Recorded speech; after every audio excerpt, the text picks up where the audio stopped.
Sky Blue Magic, the story of how Coventry City Football Club won a major trophy for the very first time. If the worst happens and we lose, we've had a wonderful run. But let's bring it back. We just as well, it's there to be taken, a little bit of sky blue ribbon on the handles and it'll be back up the M1, is my opinion. Go for it, City. Go for it, City. Go get it.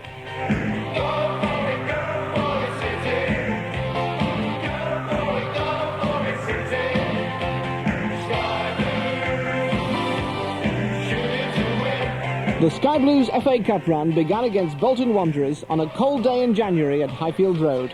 But as we hear from Mike Liggins, their success in the Cup can be traced to one day in May of 1986. Saturday, the 17th of May, was when George Curtis became the club's managing director and John Sillett chief coach. Together they'd guided Coventry to First Division safety at the end of the 1985-86 season after Don Mackay had resigned. Curtis and Sillett had played together at Highfield Road back in the 1960s, and now they were entrusted with bringing back the good times to Coventry City Football Club. But after so many lean years, the almost constant battle to avoid relegation, many people were sceptical about the appointments. Why, they asked, would this management team succeed where others had failed?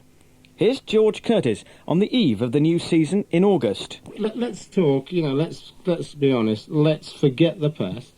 And what we're saying is that we can only be proved what happens next season. We'll be judged whether we're in a job or out of a job next season. But George, appreciate the fact that in years past, Don Mackay, Bobby Gould, no matter what you thought of them, have sat here and have said the same things.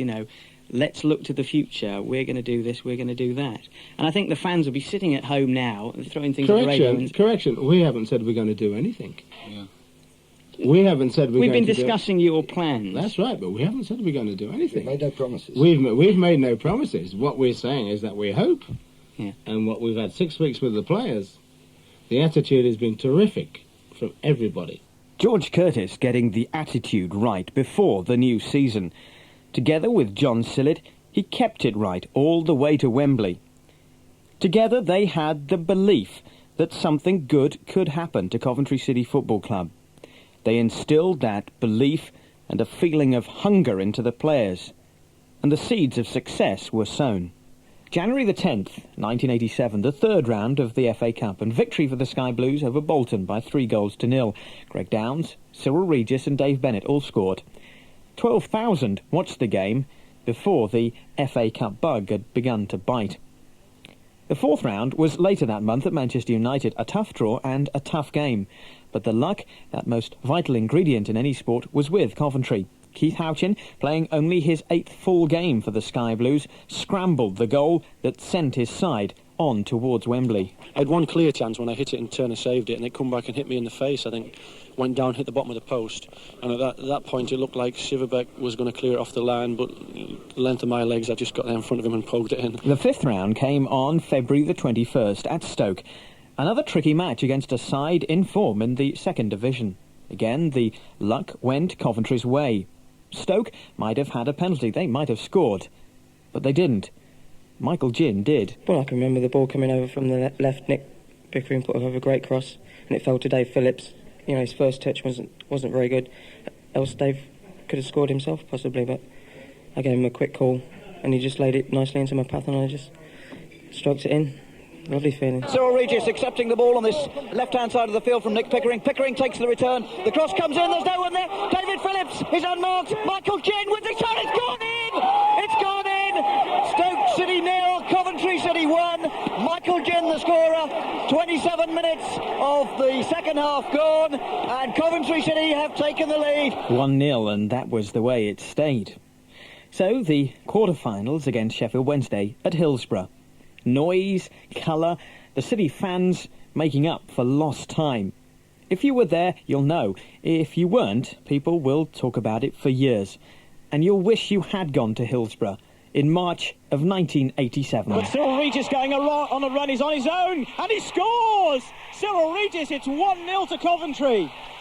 Cyril Regis with a magnificent goal from the Sky Blues. The ball played out of their own half by David Bennett. 16 minutes gone. It's Coventry City who've taken the lead. Sheffield Wednesday doing a lot of play down their right flank, but it was a City on a breakaway. We've seen one or two of them, and it's paid off with a tremendous goal from Cyril Regis. 1-0 to Coventry City.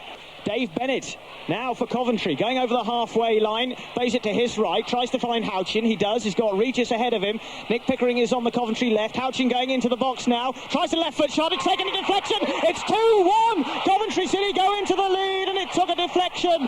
What a marvellous piece of skill from Keith Houchen. Held the ball up, beat one, came inside, tried the shot. It took a deflection, and the Coventry City players and fans are jubilant. And Houchen, he's got the ball. It's a chance for a third.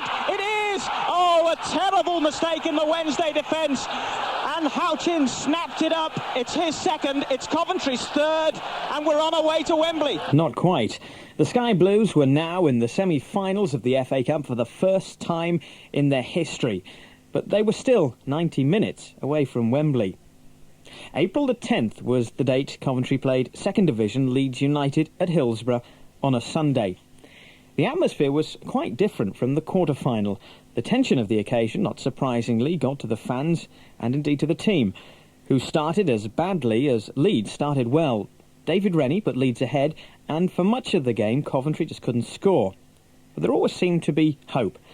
The first of the City substitutes, Michael Ginn, came on with orders to attack the Leeds right-back, Neil Aspin. It was lacking a bit in pace, and the way it turned out, I suppose the fullback was at fault because the ball came across him, and I nipped him in front of him and knocked the ball in the net, so incredible. Down the Coventry right, tries to pick out either Houchen or Regis, can't find either because there's Brendan Ormsby, who's defended so well for Leeds. Phillips forward there now for Bennett, Ormsby in the way again. And Bennett keeps it in play as well, Dave Bennett. Lays it across the goal, Regis can't turn it in, but Michael Ginn can, yes! Michael Ginn has scored for Coventry City. Coventry City live again in this FA Cup semi-final. Dave Bennett did so well, just as it looked as if Brendan Ormsby was going to save the day for Leeds yet again. Dave Bennett stopped the ball. Houchen and Burrows go to congratulate Bennett. So does Cyril Regis. He did so well, the winger. He laid the ball across goal. Regis hopelessly missed it, but Michael Ginn, the substitute, closing at the far post, slotted home, and it's 1-1. But the celebrations didn't stop there. Coventry City's answer to Roy of the Rovers still hadn't had his say. It's like I was saying before, there's no way we dared lose it. We've done too much, come too far, and we didn't dare lose it. We wanted it so bad. I mean, I personally felt that it was starting to slip away, but once we were back in, I couldn't see us losing it. Leeds United boot just in the way, but here's a chance for Michael Ginn on the edge of the box, and it falls to Keith Houchen. He's got a chance, goes round the goalkeeper. It's in! Houchen scores! It's Coventry City 2, Leeds United 1. It was Michael Ginn on the edge of the box that created the chance. It came to Houchen. He went forward, rounded the goalkeeper and slotted it in. And Coventry City are on their way to Wembley. It's Coventry 2, Leeds 1. But it wasn't over yet. In one of the great FA Cup semi-finals, Leeds substitute Keith Edwards sent the game into extra time. Who better to finish with than the man that eventually put Coventry City into an FA Cup final at Wembley for the first ever time? Dave Bennett. A cross, and Houchen went through it, and he seems to have thought it was in. I got my foot to it, so I thought, once I got my foot there, I just, hit it, caught it right, and, it's just hitting it really. And it went in, so what can we say? Michael Ginn with a free kick then. This is the Coventry right. It's almost on the Leeds byline, just outside the box. He's got Regis, Houchen and Kilcline waiting. Floats it in now. He's floated it high. Up goes Regis, nods down. Houchen's in there. Bennett, goal! Coventry 3, Leeds 2. The free kick taken by Michael Ginn. Cyril Regis headed it down. Keith Houchen had a poke. And there was Dave Bennett to hit it home. Another one of the Coventry match winners. And might we be on the way to Wembley. The dream had come true at last. After 104 years, Coventry City had reached the final of a major cup competition. Their opponents, the glamorous and richly talented Tottenham Hotspur, who'd beaten Watford 3-1 in their semi-final. In the following weeks, City fans clamoured for the 25,000 tickets that were available to the Coventry club. There were never going to be enough to go round for the many, many people that wanted to see the Sky Blues in their first ever Wembley appearance. Fans queued for days to ensure themselves a ticket for May the 16th, but inevitably some missed out, leaving them bitterly disappointed. The Sky Blues successfully completed their league programme, finishing 10th in the First Division. But after the last match of the season, against Southampton at Highfield Road, there came a double blow. City fans were angered by attempts to clear a good-natured pitch invasion by mounted police, A young disabled boy was bundled accidentally from his wheelchair, an incident for which the police later apologised. In the match itself, fullback Brian Burrows sustained a knee injury and faced the heartbreaking prospect of missing the cup final. The City squad spent the early part of Wembley week in Bournemouth, where they'd stayed before previous cup ties. They returned to Coventry on the Wednesday to see the club's youth team lift the FA Youth Cup, beating Charlton Athletic 2-1 over 2 legs. On the eve of the cup final, the squad moved to a luxury hotel at Marlow on the banks of the Thames just outside London. Sadly, Brian Burrows wasn't with them. That afternoon, he'd had to have an operation on the knee, which was to see him miss his big day after all. May the 16th finally arrived, with the Coventry players waking to a cool, slightly cloudy day. But the atmosphere in the City squad was just right. Determined to enjoy the biggest day in their lives, the mood amongst the players was totally relaxed. John Sillett insisted the entire squad turn out to greet a bride, crossing the Thames to arrive at her reception at the team's pre-match hotel just before they left for Wembley. As the coach carrying the Coventry players made its way towards the famous Twin Towers, they encountered a sea of sky blue. 25,000 City fans enjoying their day to the full. Sky blue hats, scarves and banners were everywhere. At 10-2, the City squad, with George Curtis and John Sillett, Chairman John Poynton and his directors, walked out onto the Wembley turf to be greeted by the Sky Blue Army. Ian Wood spoke first to skipper Brian Kilcline. Oh, the buzz is starting now. I like it's absolutely electric. I think we're all like electric eels now. We just want to get out there and start playing. Looking forward to lifting the cup? Yes. Hope you see everybody out there. Thanks very much, Brian. Brian Kilcline, the man who hopes to lift the FA Cup for the first time in Coventry City's 104-year history. Trevor Peake and John Reason here. Hello, Trevor. What about a sight like that? Oh, superb. I mean, I don't know how many flags the souvenir shop have sold this year, but must go on thousands now. And we've certainly got more flags here than the Tottenham crowd, I've noticed already. And they're certainly noisier. Yeah, they certainly are noisier at the moment. They look to be enjoying it. The Mexican wave just started up as I'm speaking. You know, it's tremendous. I'm just happy that they're enjoying it already. The players yesterday were very relaxed and so forth. Are the nerves starting to build up this morning? Yeah, obviously the nearer you get to the stadium and the more people that you see decked in sky blue and white, it does start the nerves tingling a little bit and the hair stands up on the back of your neck. But I'm sure we can handle all that. Greg dance too much. No, not at all, no. Trevor, have a great game today. Thank you very much, thank you. Lloyd McGrath, you look absolutely dumbstruck. I'm just watching all the fans now. It's absolutely tremendous, it is. You know, still can't believe it yet. Brilliant. Have you got friends and family here watching today? Yeah, I've got my wife here, of course, and my mum and dad, my brothers and sisters, a few friends as well. So it's all going to be great. Have you been able to spot any of them? Not at the minute, no. I'm still looking for my wife. I can't find her yet. So. She's somewhere in the crowd anyway, Lloyd. Have a great game. Thank you. John Sillett, just coming off after a walk. You finally made it, John. What about it? Superb, isn't it? Wonderful. You know, the amazing thing is, it seems to be full of Coventry City fans. To me, all right, behind here we've got a few Tottenham fans, but if you take from there right the way round, it's marvellous. Superb. What went through your mind as you were pulling up into Wembley Way and saw the Twin Towers in front of you? Well, the thing that goes through your mind first of all is don't go too quickly.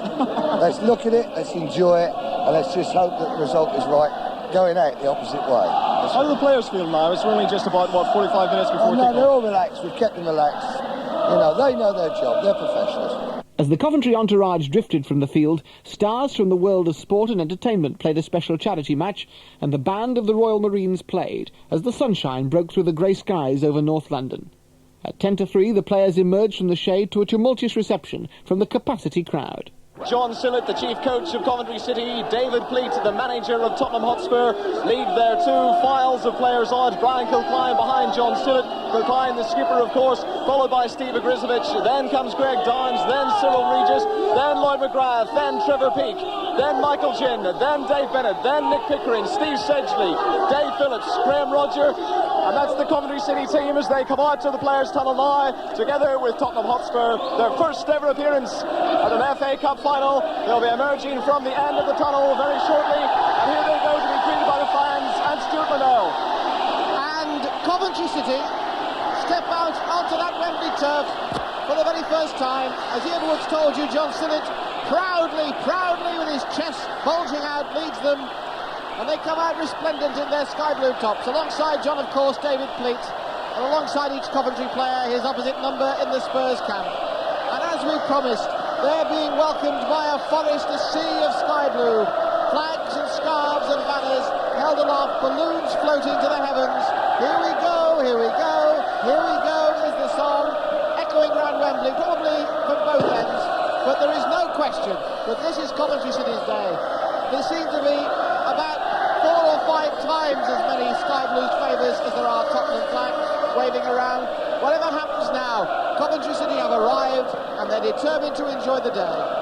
They're being led to their spot, the conventional spot, of course, on the halfway line, where they will be presented to Her Royal Highness the Duchess of Kent after, of course, we've had the national anthem. John Sillett directing Big Steve Grisevich to follow Brian Kilcline down the line. Spurs to face them. There's the charge, as you can probably hear. City from the Sky Blue supporters. They're turning and waving to the various fans and no doubt family members and friends that have come here with them. 2 lines either side of the halfway line indicating where they should stand. 2 little flags just marking the line-up. A blue one significantly for Coventry, a white one for Tottenham.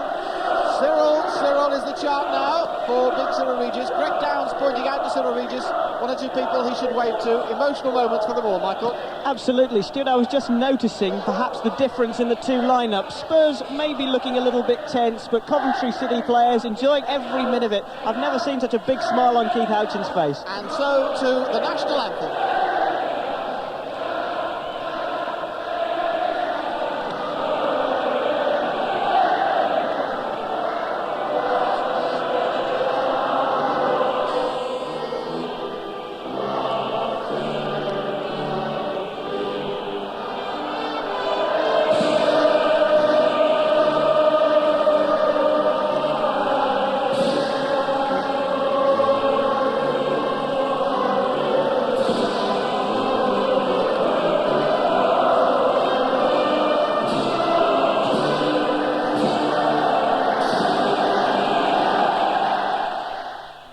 As the cheers began to fade, Coventry City prepared for the biggest match in their 104-year history, and Mike Liggins gave Mercia Sound listeners a check on the 2 teams. We'll start with Tottenham in goal. Ray Clements at 38, one of the veterans of the game, perhaps still England's number 2, or is it number 3? The one we'd all like to see as the England number 1 is the man at the other end, the man that understudied him for many years, Steve Grisevich. At number 2 for Spurs is Chris Houghton at 28, playing at right back. He has been out of the game for 5 months with a cartilage operation. He's been in 2 previous FA Cup finals in 1981 and 1982, so he knows all about this. At number 3 is the former Luton Town defender Mitchell Thomas, of course selected in the England squad for the games coming up against Brazil. A debut at Luton for somebody by the name of Kirk Stevens, and we believe the first player, originally a YTS, to have ever played at Wembley Stadium. At number 4, the England international Steve Hodge, as Brian Kilcline goes forward to the centre circle to shake hands with the referee this afternoon, Neil Midgley, and the Spurs captain Richard Gough. Continuing down the Spurs side then, their skipper is Richard Gough, wearing 5. At 6 is Gary Mabbutt, the versatile England defender, midfielder sometimes, but will play in the centre of the Spurs defence this afternoon. At number 7, it's the goal machine, Clive Allen. His father Les, of course, won a winner's medal here back in 1961, the double winning side. If he scores this afternoon, it'll be 50 goals for the season. At number 8 is his cousin Paul Allen, 24 years of age, became the youngest player ever to play in an FA Cup final in 1980. 17 then. At number 9, Chris Waddle. He will probably rove for Spurs this afternoon, although he likes to play a lot of his football on the right wing. At number 10, the man who is playing his last game for Tottenham Hotspur this afternoon, and what a place to do it. It's Glenn Hoddle, due to move on to a continental club in the summer. And at number 11, the Argentinian international Ozzy Ardiles, with substitutes Nico Clayson, the Belgian international, and Gary Stevens. We're coming very close to kick-off time now. Coventry City in goal, Steve Grisevich.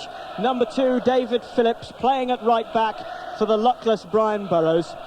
At number 3, Greg Downs, the former Norwich player, was here with Norwich in 1985 for the Milk Cup final, but he didn't play. That was the worst moment in his career. This is the best moment in his career. At number 4, Lloyd McGrath has to do the marking job on Glenn Hoddle. At 5, the skipper Brian Kilcline. 6 is Trevor Peake. 7 is Dave Bennett. 8, Michael Ginn, super sub. 9, Cyril Regis. 10, Keith Houchen, Roy of the Rovers. 11 is Nick Pickering. We're about to kick off. Here's Stuart Linnell. And of course the two Coventry substitutes. Steve Sedgley will wear 12, Graham Rodger 14. Tottenham Hotspur will kick off the 1987 Cup final. The moment we've been waiting for is here. We've arrived, we're underway. And it's Clive Allen who gets the game moving. And Tottenham swiftly into the attack. And the first touch for Coventry City comes from Michael Ginn. Finds Keith Houchen, the number 10, going down the Coventry right. Looks for support from Lloyd McGrath. Keeps the ball just in possession and in fact wins a throw off Mitchell Thomas. A throw to be taken by David Phillips. Trotting over the number 2. David Bennett is down there with him, and also Lloyd McGrath on the Coventry right. Bennett playing the ball along the ground, getting a little feel of the ball on the surface. Back to Dave Phillips for the throw. Looks for Bennett on the edge of the area. Bennett is upended by Thomas, but clumsily and not unfairly, says the referee. And the ball played out of play this time by Lloyd McGrath, as Ozzy Ardiles closed on him for a throw to Tottenham. The ball thrown back in by a ball boy, and Gary Mabbutt has to retrieve it for Thomas to take the throw. Does so now. Finds Steve Hodge. Hodge inside to little Ardiles, buzzing around, and a crossfield ball with beautiful precision. Finds the fullback Chris Houghton. Houghton has Waddle going down the right, finds Clive Allen coming onto the halfway line. Waddle has to stop, come back, picks it up on the halfway line. Waddle in possession, Nick Pickering in front of him. Waddle cuts inside, chips it forward, looking for Paul Allen on the run. Trevor Peake got the head in the way, timely interception. Chris Houghton tries to chip it for Hoddle. Hoddle with his back to goal, tries to do a ball juggling act, but there's Lloyd McGrath up his back, just as he said he might be, snapping at Hoddle's heels and giving away a Tottenham free kick. Just about, I would say about 6 or 8 yards in from touch, halfway inside the Coventry half. Hoddle takes it quickly across the area. Goff going in for the header.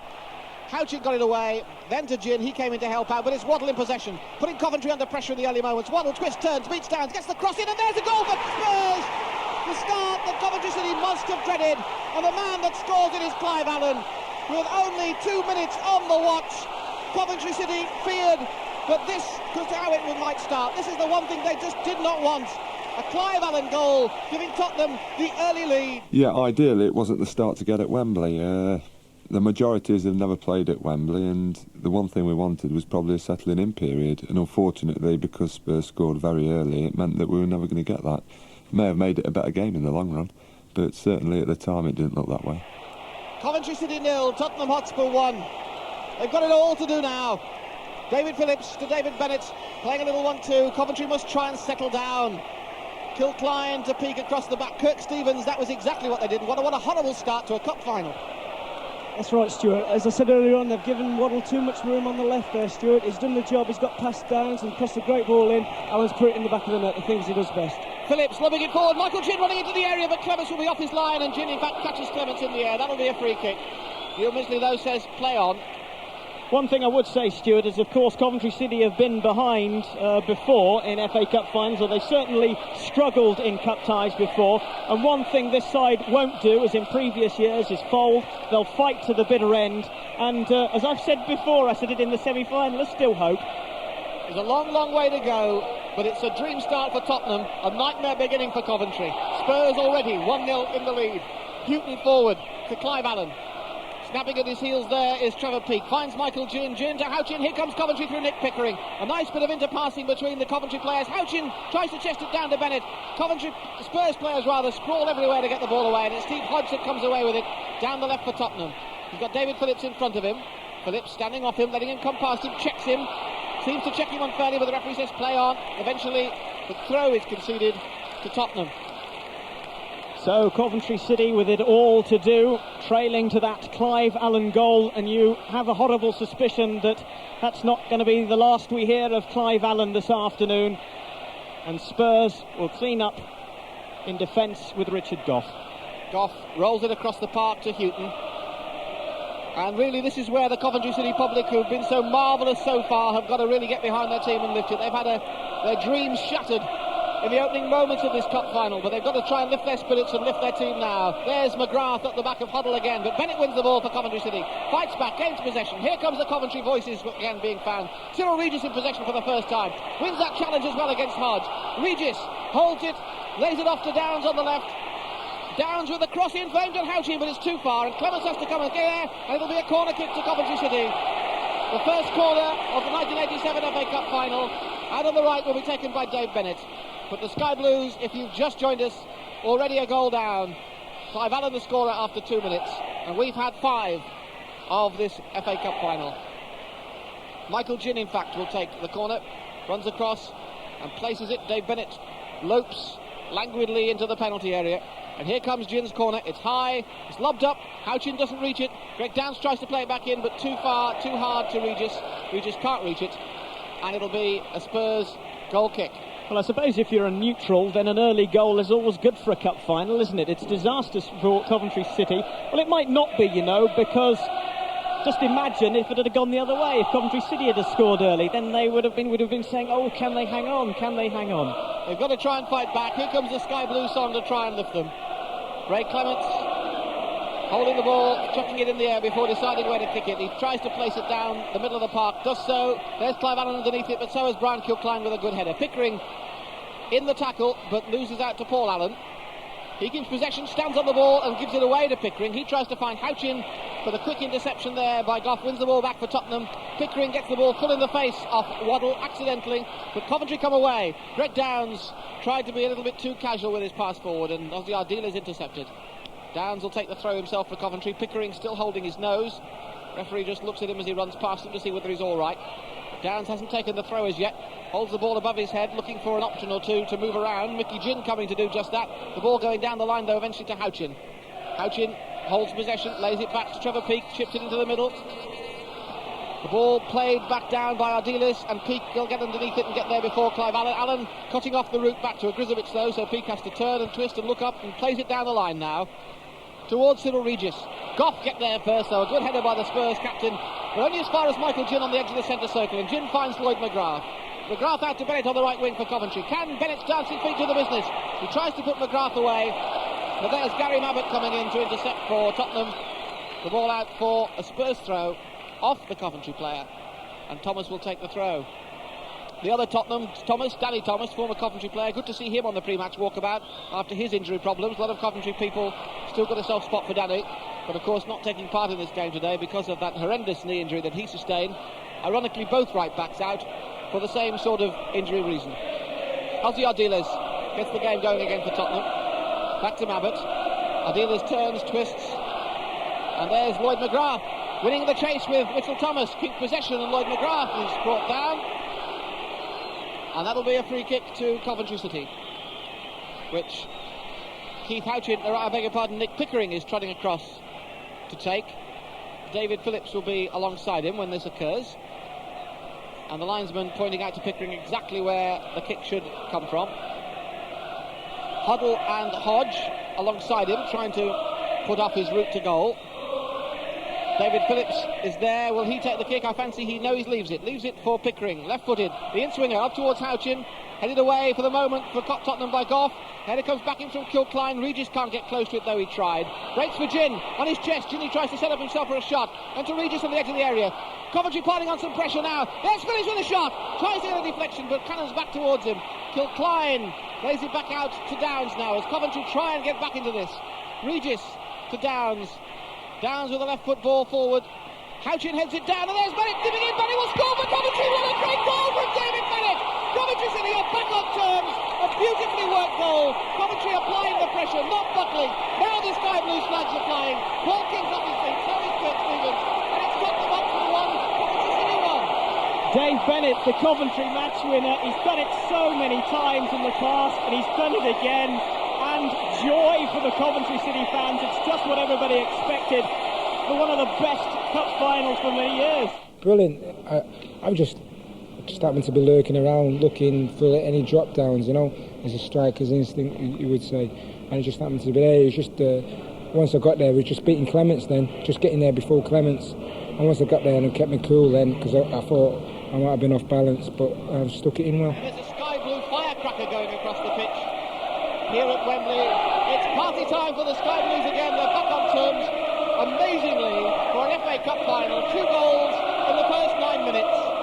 Tottenham going ahead through Clive Allen in just 2 minutes. And 7 minutes later, Dave Bennett with the ball at his feet now, putting Coventry City back on terms. What a good work goal it was. And here's Coventry coming again. The ball played forward by Phillips to Houchen. Edge of the area. Houchen finds it from an angle. Clements can't hold it. What drama in that Spurs goal now. Houghton has to clear it away. Clements not able to hold. Houchen's teasing cross. And Coventry are really back in business. 1-1 at the moment, and this will be a throw which Greg Downs will take. Again, waiting for people to run and move for him. It must be absolutely shattering out there for these players already. Downs throw to Regis, edge of the area. Regis lays it back to Downs, it goes past him and out for a throw. Downs telling Regis where he wanted it placed, and it certainly wasn't where it went. Throw to Tottenham, 1-1, amazing stuff. Houghton will take the throw. Coventry will try and stop it getting to Clive Allen, but they can't, but they do stop it getting to Chris Waddle. Greg Downs in with a header and pointing to his chest to make sure the referee knew precisely where Waddle's boot went to try and clear the danger there. And indeed the referee spotted that and has given a free kick for dangerous play to Coventry City. Downs about to take it, Neil Midgley with his arm raised aloft indicating an indirect kick. It's about 10 yards inside the Tottenham half. It's floated up by Downs and there's the header just wide from Keith Houchen. Yeah, from the equaliser, I mean, we'd got off to our usual shaky start, as everybody's starting to get a little bit used to now, that we tend to do to make games a little bit more exciting. And the equaliser was a great goal, and then from there we started to really play a little bit. You know, we got into the game and started to knock the ball about. Whether it was a goal or not, it's a talking point, isn't it? Really, but I thought it was a good goal. The throw in then, David Phillips. He's got Dave Bennett close. Perhaps Houchen will come for it as well. Phillips will throw it long.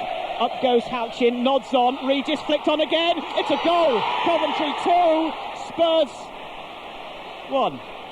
But somebody, Neil Midgley presumably, had spotted an infringement. Looked good enough to me. My part in the goal that never was. I'm the guilty party, aren't I? No, all it was that it's something we work on, either myself or Killer getting on the end of one of Dave Phillips' long throws. And all I did really was more or less get myself in front of Thomas to make sure that I could get the flick on. I mean, it's 6 and 2 threes. He's trying to stop me getting in front of him. And that particular occasion, I was a little bit stronger than him and managed to get in front of him and flicked it on. And to be quite honest, as soon as I flicked the ball on, I heard the whistle go. So before Stuart even headed the ball into the net, I knew it wasn't going to be a goal.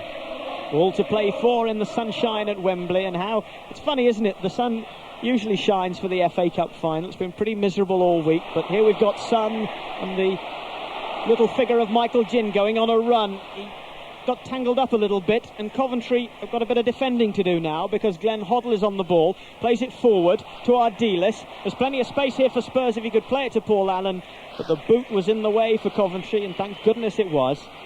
We played 29 minutes of the Cup final, and Agrizovic just urging his players on there. Fist in the air, he's saying, come on, we're in the game and we can win this. All the Coventry City players felt that. They knew that they were the underdogs, but they felt that they'd got a hope. And of course, Steve Agrizovic coming way out of his box now, and he could be in trouble. Hoddle has played the ball, and oh my goodness me, there's real trouble here as Clive Allen has won the ball, gets the cross in, and an awful mess in the Coventry defence. Agrizovic came out, lost the ball to Hoddle. Hoddle played the ball back in. Trevor Peake blocked it. Agrizovic came back for it, and Clive Allen won the ball. And that's not the kind of mistake you can really afford to make in an FA Cup final. No, right out of the Bruce Grobbelaar handbook of how to keep goal, that wasn't it, really? I've always wanted to be a centre-half, and I felt that with millions watching, that was me time to create an impact. So I came out, wasn't on my best form. I mean, my left's not my best, but I thought a little chip up to Cyril will just do the trick here. Unfortunately, Waddle was in the way, and that's probably the reason why I never made a centre-back. It was a bit of an hilarious moment looking back on it in hindsight. Fortunately, we can laugh about it now. It's a long kick from Agrizovic, but Spurs have it again through Chris Waddle, and he's got so much space here going forward. Trevor Peake is in front of him, beats one, beats two, and Pickering wins the ball. Spurs wanted a free kick. Brian Kilcline. Good tackle from Richard Goff, but here goes Regis. Regis, it's 2 against 2. Regis, he's got Gin forward. It falls to Gin now. He's only got Clements to beat. Clements half saves it. Oh, and so unlucky for Michael Gin. It was a fine opportunity, but well done, Ray Clements. He came out, he narrowed the angle, he didn't make it easy for Michael Gin. We'll pause for a second because Coventry still have it. Greg Downs over to the far post, and Cyril Regis now for Coventry on their right. Plays the ball back to David Phillips. Now into the box, headed away by Houghton. That one of Coventry City's best moments. But Spurs come forward. Chris Waddle, I'd have to say he's looked their best player this afternoon, having a super game. Lloyd McGrath will try to tackle him. Waddle to the Spurs right, to Paul Allen. Back to Waddle. England international now, teasing McGrath. Comes infield, knocks the ball in, only as far as Trevor Peake, but back to Waddle. And Ardiles will play square ball, infield, Goff. Now Allen flicks the ball forward, headed down by Kilcline. And Keith Houchen, goodness only knows what he's doing back there, but he's defending because he has to, but he's lost it. And Spurs, another very good chance. Waddle, edge of the box, might try a shot. Hopeless from Waddle, selfish because he got Clive Allen infield, and Spurs stung into action there, Stuart. And I don't want to, again, tempt Providence by writing Chris Waddle off, but I totally disagree with you. I mean, I think we've seen in the 35 minutes of this FA Cup final so far exactly why I wouldn't have Chris Waddle in any side I was in charge of. He's been given so much possession and done absolutely nothing with it. He is, to me, a luxury that no side can afford. Well, let's bring Kirk Stevens in. I don't agree with that. I think he's looked very good. Kirk, what do you think? Any player can look good when they've got time and space on the ball, Mike, but disagreeing with Stuart a little bit. He's a wonderful player, he can cross some superb balls in, but he's not making the most of them at the moment. Yes, he's been given plenty of space, hasn't he? He certainly has, but as Stuart said, he's not making the most of it. Let's just hope he continues to do that. Indeed. Glenn Hoddle, the Spurs right, flicks the ball in left-footed. Chested down by Paul Allen, played away by Michael Gin, but it'll fall to Mitchell Thomas in space, about 10 yards outside the Coventry box. Now it's with Steve Hodge. He's got David Phillips with him from the Spurs left. Cross comes in, up goes Ogrizovic to tip the ball over, and Oggy just hanging on to a post. Weak need there. He had to save it, actually, because it was just going under the bar, and Ogrizovic tipped it over one-handed. A dangerous moment. But it's 1-1 the scoreline. We've played 36 minutes of this first half. And a Spurs corner kick. Taken by Ardiles. Right back to Waddle. On the edge of the box. Going into the box now. Floats the ball to far post. And that was wasted. There's no question about that. When he might have tried a shot on this occasion, he didn't actually. He tried for the cross. Perhaps one or two of his teammates have been saying, hey up, Chrissy, we'd like the ball occasionally. Here's Michael Gin. That wasn't such a good pass, but he was fouled. And Coventry City have got a free kick. I'll tell you where it is. It's just inside the Spurs half, pretty well in the centre of the field. Greg Downs will take it left-footed. Houchen, Kilcline stand on the edge of the box towards the far post. Bennett goes there as well. Regis in the centre forward position. Up goes Houchen, flicked on. Who will it fall to? Might fall to Nick Pickering. Tries to get the shot in, and eventually it came to Ray Clements, who bowls the ball out to his right. We're on the Spurs right now, going forward towards the Coventry end with Ardiles, and to Waddle. Paul Allen in some space. Greg Downs is there, so Allen has to check and come back. Now Ardiles, centre of the field, halfway inside the Coventry half. Ball out to his right to Chris Houghton. Might try to go to the byline, gets the cross in, slight deflection, away by McGrath, and to Downs, and to Gin. Coventry content to play it short and careful. Tried to play it forward to Houchen, but there was Goff. Here's Waddle. Fancy footwork. What will he do with it? Will he do any good? Will he waste it? Wasted. Phillips. Oh, bad mistake. David Phillips had all the time in the world and put the ball out of play. Here to pick up commentary, Stuart Linnell. 39 minutes then on the watch as we approach half-time in Coventry City's first ever FA Cup final. The scoreline, Coventry City 1, Tottenham Hotspur 1. Spurs going ahead after 2 minutes through Clive Allen. 7 minutes later, Dave Bennett put Coventry back on level terms, and the corner taken quickly by Hoddle to Hodge, and back to Ardiles now for Tottenham Hotspur. Ardiles with his socks round his ankles, lays it off to Waddle, who tries to find Hodge going through the middle. but the ball drifting away from the Tottenham number 4, former Villa player of course, and to Steve Grizovic. And it must be said that every time a little bit of space opens up for Tottenham, it closes down again very, very quickly. The Coventry defence swift to deal with any danger. Now they've settled after that dramatic opening when we had those 2 goals very early on. Nick Pickering taking Paul Allen as well as the football over the touchline, much to the annoyance of the Tottenham supporters. Allen has retrieved his feet, but we haven't had the ball retrieved yet. Indeed, Allen going to do that as well. Just at the point where the foul occurred, there is a scar on the Wembley turf, a big divot, but that was created some time ago, not by that moment. Indeed, Ardiles does a bit of gardening and tries to put it back. Not very well, though. He wouldn't get away with that on a golf course. Glenn Hoddle, however, with the kick for Tottenham, and the space has opened up and Tottenham have scored. The ball going in off Gary Mabbutt. Really a clumsy goal, and just as I said that Coventry were closing down the gap that opened up, there they leave a yawning chasm which Tottenham were able to exploit.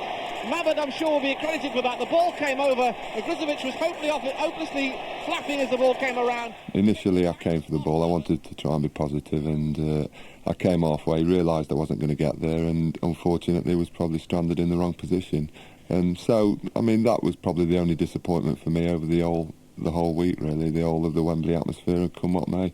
I'll always think that maybe I should have stayed on my line. Well, I should have stayed on my line, and, that would have made it ideal for me.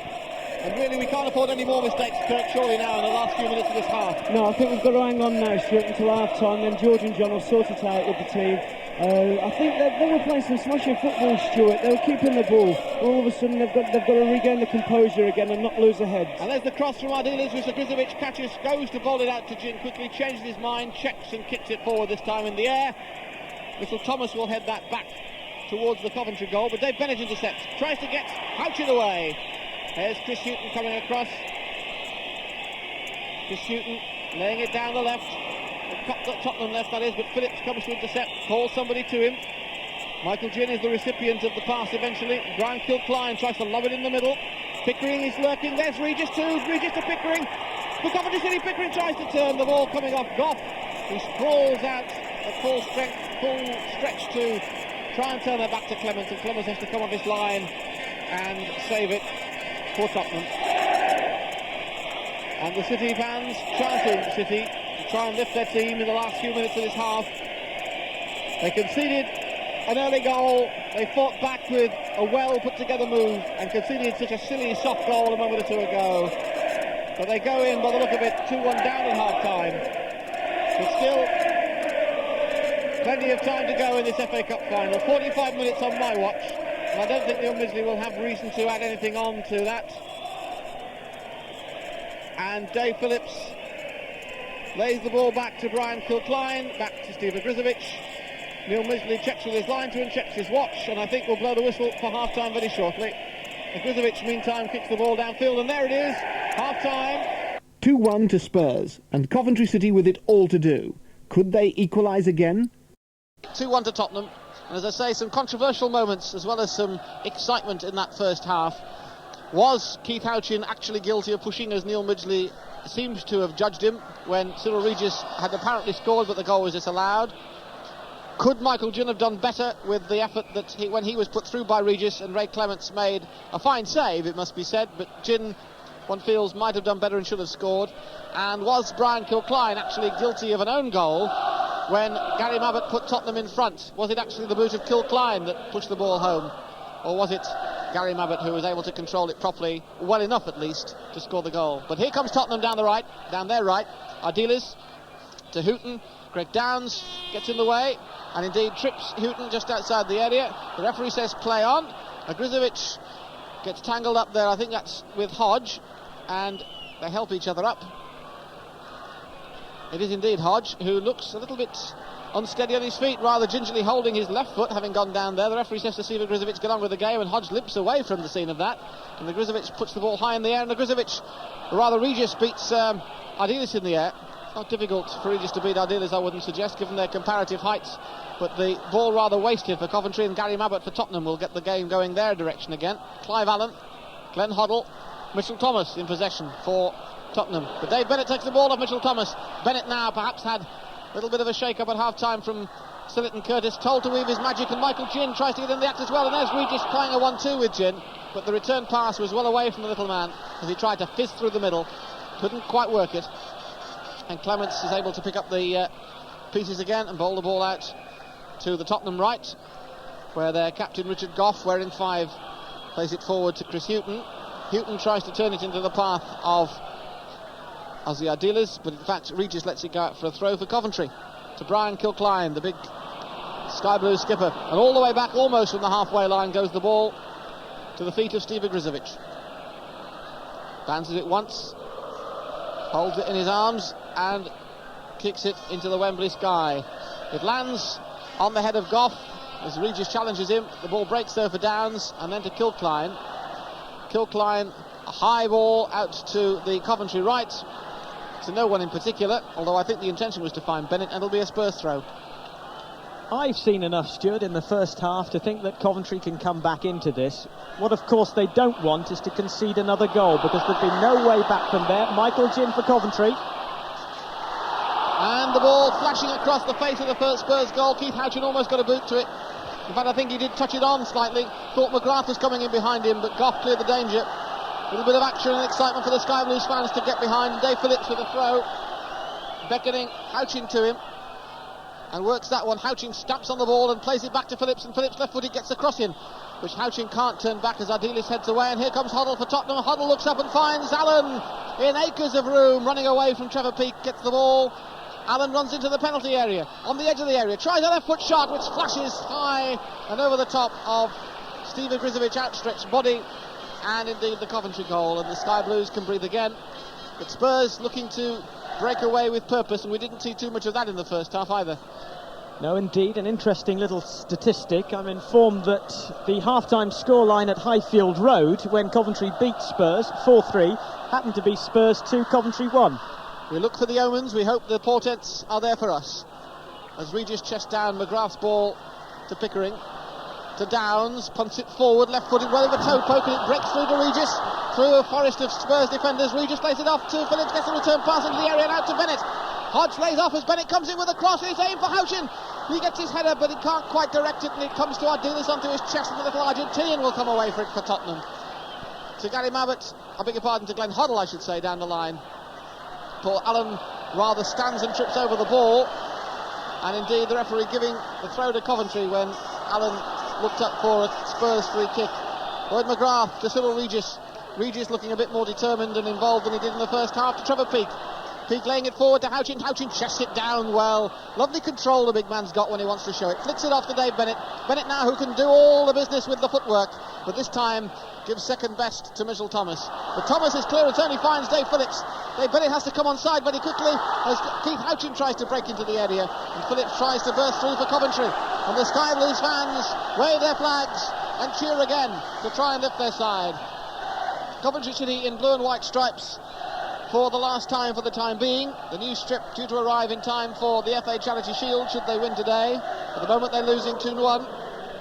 And Phillips with a long throw, looking for Kilcline. Thomas gets his head to it though for Tottenham. And as the Spurs defence comes out, Michael Ginn tries to play the ball forward, but only succeeds in producing a little bit of aerobics from the referee, who has to bend forward and duck underneath the football. But here's Chris Waddle lazily loping forward with the ball at his feet, laying it off to Houghton out on the Tottenham right. Houghton lays it inside to Glenn Hoddle. Greg Downs intercepts and does well against Hoddle. Nice bit of skill by Downs. Regis heads down the forward pass from Bennett, and the ball played forward for Regis on the break, but Mabbutt is there first for Tottenham. Gary Mabbutt, Kirk Stevens having a fine game for Spurs. That's right, he's an accomplished player, Stuart. He's versatile, he's got 2 good feet, he reads the game well, he does a good job for Tottenham. For me, in fact, I would suggest one of the best players on the park so far in this cup final. Yes, possibly. There's a few good performers out there today, Stuart. Let's hope Coventry can prove to be the winners at the end of the day with theirs, though. And here comes the Sky Blue song. Listen to this as they try and lift their side, the City fans.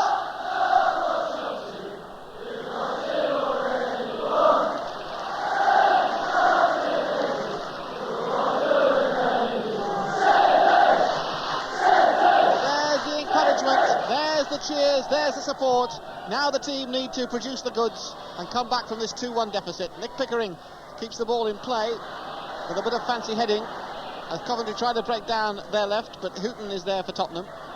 And then it's Huddle, and then it's Waddle, and then it's Downs, and it's a Tottenham throw. Houghton will take the throw.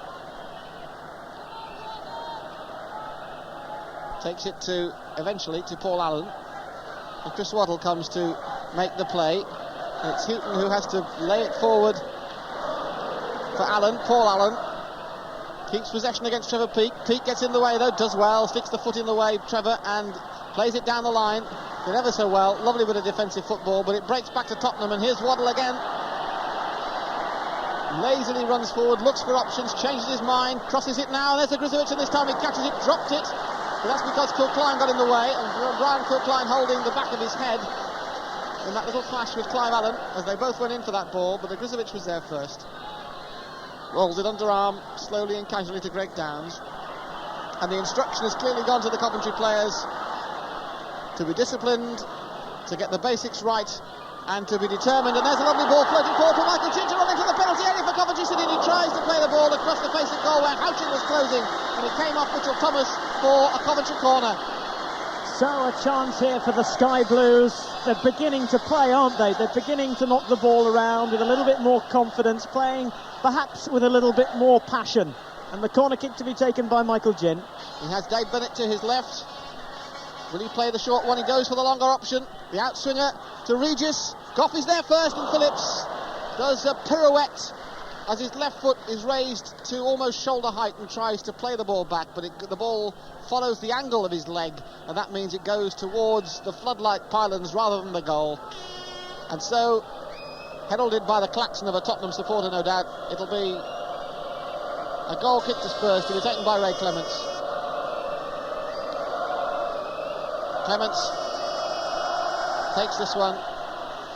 The ball reaching Brian Kilcline's head just inside the Coventry half, and Houchen heads on to Bennett, and Bennett checks back. Fouls Mitchell Thomas though, says the referee. I thought there was a little bit of obstruction going on there. A body check by Bennett. I think really it was accidental because I think he was trying to check his own direction and ran into Thomas as he did so, but either way it was a foul. Mabbutt takes the free kick quickly to Richard Goff, and across the park goes to Chris Houghton. Houghton down the right to Waddle. And for all that Waddle has this reputation for wandering, Kirk Stevens, he's doing a lot of work down that right wing, isn't he? He's doing a lot of work there, Stuart. All fruitless up to now, apart from the one cross for the goal in the second minute. And there's a cross from Houghton to Clive Allen, and there's Trevor Peake and Greg Downs both getting in the way to give away a corner. As you say, fruitless work, but now and again he does get one through. That's right. If he could utilise all the space and the ball that he's had this afternoon, Stuart, I think he'd probably Tottenham's most dangerous player. As it is, he's not making full value of the ball. He's got possession briefly there from Huddle's corner. He plays it back to Huddle, who puts in a left foot cross, which Kilcline just gets his head to, and Mabbutt has to run across the park to reach. Back to Hodge. Edge of the area for Tottenham. Dave Bennett and Kilcline both there, and Bennett, or rather Kilcline I should say, eventually concedes the corner, and Bennett rather dangerously trying to lay his thigh across the path of Steve Hodge on the edge of the City penalty area. Rather foolish bit of defending if it had gone the wrong way, but fortunately only a corner. And Chris Waddle comes across from the right flank to take this corner on the Tottenham left. 2-1 to Spurs. The corner comes over. Wide and far it goes at the far side of the area, and here comes Keith Houchen, controls it well, brings away the Coventry players and lays it off to Michael Ginn on their left. Ginn with Mitchell Thomas in front of him. David and Goliath stuff this really is. The big Mitchell Thomas, and Michael Ginn threads his way through the Tottenham leg somehow, but the ball just runs away from him, and Houghton lays it back to Thomas, and the danger briefly cleared for Spurs. As far as Paul Allen, to Glenn Hoddle, to Paul Allen, and Greg Downs getting on the action for Coventry City. We've had 12 minutes of the second half of the 1987 FA Cup final. Spurs lead 2-1, and here's Mike Liggins. Well, I hope you're enjoying the day as much as I am. I was just sitting here daydreaming, really. It's, as I said in the semi-final, it's so hard to believe that we're here, but we are, and loving every minute of it. The scoreline not quite as we would want it, but there's plenty of time left as Greg Downs takes this free kick, floats it into the box, headed on by Houchen and by Kilcline, but there is Ray Clements. Clements bowls it out to his right to Chris Waddle. Plays it in field to Paul Allen, and don't Spurs move beautifully They've got so much skill, so much poise on the ball, so many very talented players, and they look so ominous when they come forward. You think that they might score every time they come forward, but it's 2-1 with Ardiles. Now with Waddle. The Spurs right this. Long ball forward trying to find Hodge. David Phillips will come back and clear up, and lovely piece of defending that from David Phillips in the left back position then. And big Steve Ogrizovic. And as I watch on my television screen, George Curtis and John Sillett on the Coventry bench. Some anxious faces, but you'll never see much animation from George Curtis. If they were leading 7-0, he'd be still sitting there, stony-faced. But they must be wondering where a Coventry goal is going to come from. And I wonder, Kirk, whether they don't feel on that bench that their options are reduced with Steve Sedgley and Graham Rodgers sitting there without somebody with Michael Ginn's obvious firepower to bring on in this sort of situation. That's right, Stuart. Michael Ginn was a perfect substitute for both the quarter-final and semi-final games. He can come on, he can give the forwards that little bit of extra pace, which we're lacking at the moment. We can't seem to get the ball forward to Bennett's feet or to Regis's feet. And presumably injecting Steve Sedgley, you wouldn't get the same reaction or response. I don't think you could, Stuart. I think he's got to leave the side as it is, and hopefully they're going to start playing to their full potential. Yes, it's an interesting point, isn't it? And something we might talk about after the game. What about the strength of the Coventry City squad? 11 players out here, but when you look at the rest of the squad, perhaps there isn't a great deal there. Perhaps talk about that a little bit later. Yes, Kirk? I'm looking at the substitutes, Mike. I'm surprised that George and John haven't gone for a striker, because I think their options are limited, really. There was some discussion, Kirk, not meaning to interrupt you, but there was some discussion briefly this morning, and I think it was only brief, that Paul Colpin might have got the 14 shirt. Would you have given Cully a run out here today? I mean, would you have put him on the bench? Why not? 2 substitutes, Stuart. You can always keep one midfielder or a defender as what the first substitute is your... well, what would you call him, as your emergency stop fill gap? But if you're not getting the results at the end of the day, you need somebody to inject a bit of life up front. You've got to have a striker. As it is, Cully isn't there. It's Sedgley and Roger on the bench, and Coventry City on the pitch. 2-1 down. Mike. Spurs then have the ball inside their own half. They're kicking towards the players' tunnel entrance. Long ball forward from Houghton along the ground to Clive Allen, halfway line. Trevor Peake is in there tackling. Clive Allen is climbing on his back and is still there, actually. And lovely moment from Clive Allen and Trevor Peake. Allen was battling away, and then he climbed on his back and stayed there. Ball forward, Regis flipped on, tries to find Bennett, away by Mabbutt, might fall to Ginn. Ginn wins the ball. Can he get the ball across? He can, but it's headed away by Richard Goff, and Coventry so close. Waddle for Spurs, halfway inside his own half. To his left, to Glenn Hoddle. Hits the ball up in the air. It hasn't gone anywhere, so it falls to Greg Downs. Come on, Coventry. We want a goal here. We'd love an equaliser. Greg Downs, long ball forward. Can he find Pickering? Pickering hadn't quite got the legs. Long ball forward to Paul Allen on the Spurs right. He's got plenty of space. Peake will trot across. Downs is completely out of position as Paul Allen comes infield. It'll fall to Ardiles. He knocks the ball infield to Allen, onto his cousin, but Kilcline is there to cut it out for Coventry. Scoops the ball up and finds Lloyd McGrath. McGrath to his left. This is the Coventry right.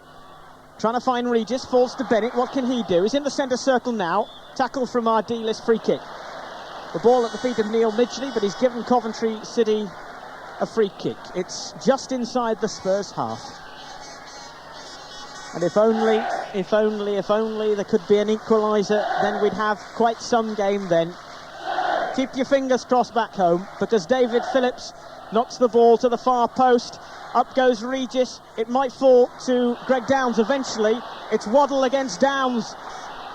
And Waddle getting away from Downs, but Peake is back there to cover. And eventually it will come to Steve Ogrizovic in his own box, and Clive Allen is there to mark him. The sun beginning to peep out from behind the clouds over Wembley Stadium. Flicked on by Regis. Here's Houchen, edge of the box. Plays it to his right. Chance here for Coventry as Bennett gets the cross in. There's Houchen!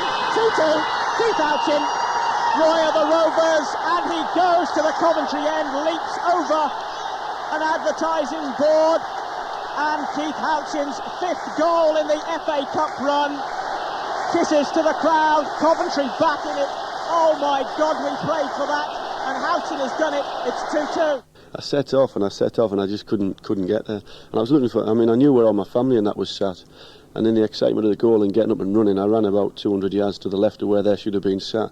And I meant to run to our supporters, but I also meant to run to them, you see. So I got a little bit mixed up, turned around and went back. And the lads were all sort of jogging up to me whenever they got the chance and saying, "Oh, sorry we didn't chase you." I was like, "We just didn't have it in my legs, you know." Well, I went a little bit berserk, didn't I, really? But you can't describe the feeling I got from that. I mean, for me to be playing at Wembley was my absolute dream from 6-year-old, just to be at Wembley. So you can imagine what I felt to actually score a goal at Wembley. And then when the whistle won, and I'd not only played at Wembley and scored at Wembley, when I was coming home with an FA Cup winners' medal, you know, I can't put it into words, to be quite honest. Joy, joy, joy. And the Coventry City end, the flags are flying. And I think I'm going to lose my voice at this rate. The Sky Blues flags and Coventry are back in it. And who's to say that Coventry City's name isn't on the FA Cup?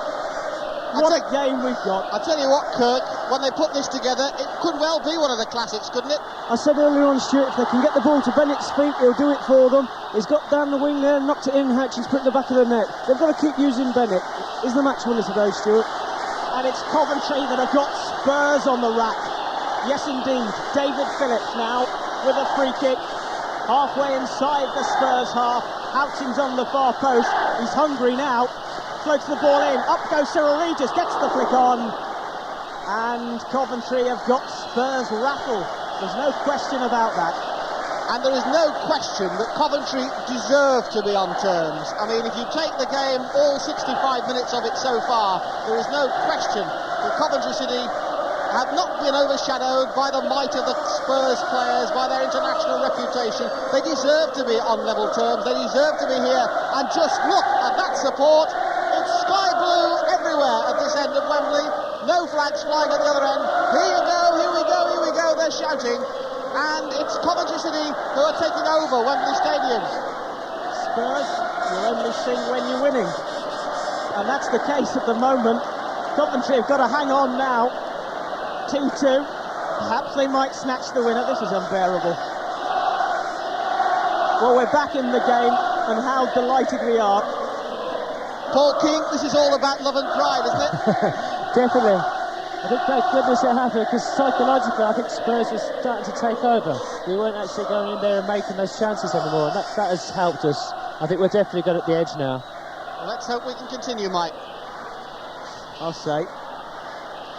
It's Chris Waddle. He's got some space. He's in the Coventry half. He floats the ball in. It's a kind of long shot come across. Mitchell Thomas was on the far post. And there was David Bennett, the man that Kirk Stevens says can win the game for Coventry. Keith Houchen, 5 goals in the FA Cup. My goodness me. The man that has made the FA Cup his own. Roy Race. Glenn Hoddle, corner kick. Spurs left. Coventry with some defending to do. Goes far post. Headed away by Houchen. He's got a bit of defending to do. Shouting at the referee, Neil Midgley. I wouldn't argue with Keith Houchen either. A super interview with Keith Houchen and David Phillips last night on Mercia Sound. Listen to this.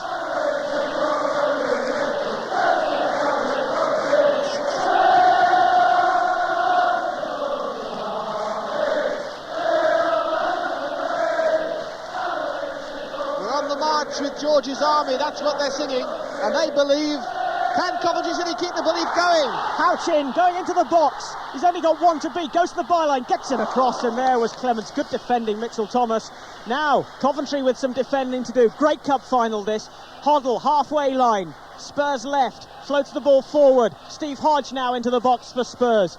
Back to defend is David Phillips. On now to Paul Allen. Good defending from David Phillips. Great cup final. 2-2 the scoreline. And we're just willing Coventry City to go all the way. But you can bet your sweet Beppy that Spurs won't give it up. Glenn Hoddle then. Short throw to Ardiles. Hoddle now right-footed into the box. Headed away by Kilcline. Only as far as Ardiles. Dangerous this. Edge of the box. Into Mitchell Thomas. Can he get the cross in? He can, and David Phillips has put the ball out for a corner kick. In the sunshine at Wembley Stadium. And Coventry City right back in there. Hoddle now with the cross. only as far as Nick Pickering tries to get the ball away. Falls to Chris Waddle, wearing number 9 for Spurs this afternoon. Square ball, his right, with Paul Allen. Greg Downs is with him, knocks the ball in short for Hodge, turns, tries a left foot shot, blocked by Phillips, comes to Waddle, and thank goodness he fluffed it. And the jeers of the Coventry fans showing their delight at that Waddle mistake. And they really are back on song again. And I don't just mean the players, I mean the fans as well. As Paul King said a moment or two ago, perhaps Spurs have begun to take a psychological edge, so that goal's so important to revert that balance. And are you watching Jay Greaves, Esquire? They're singing to you at the moment.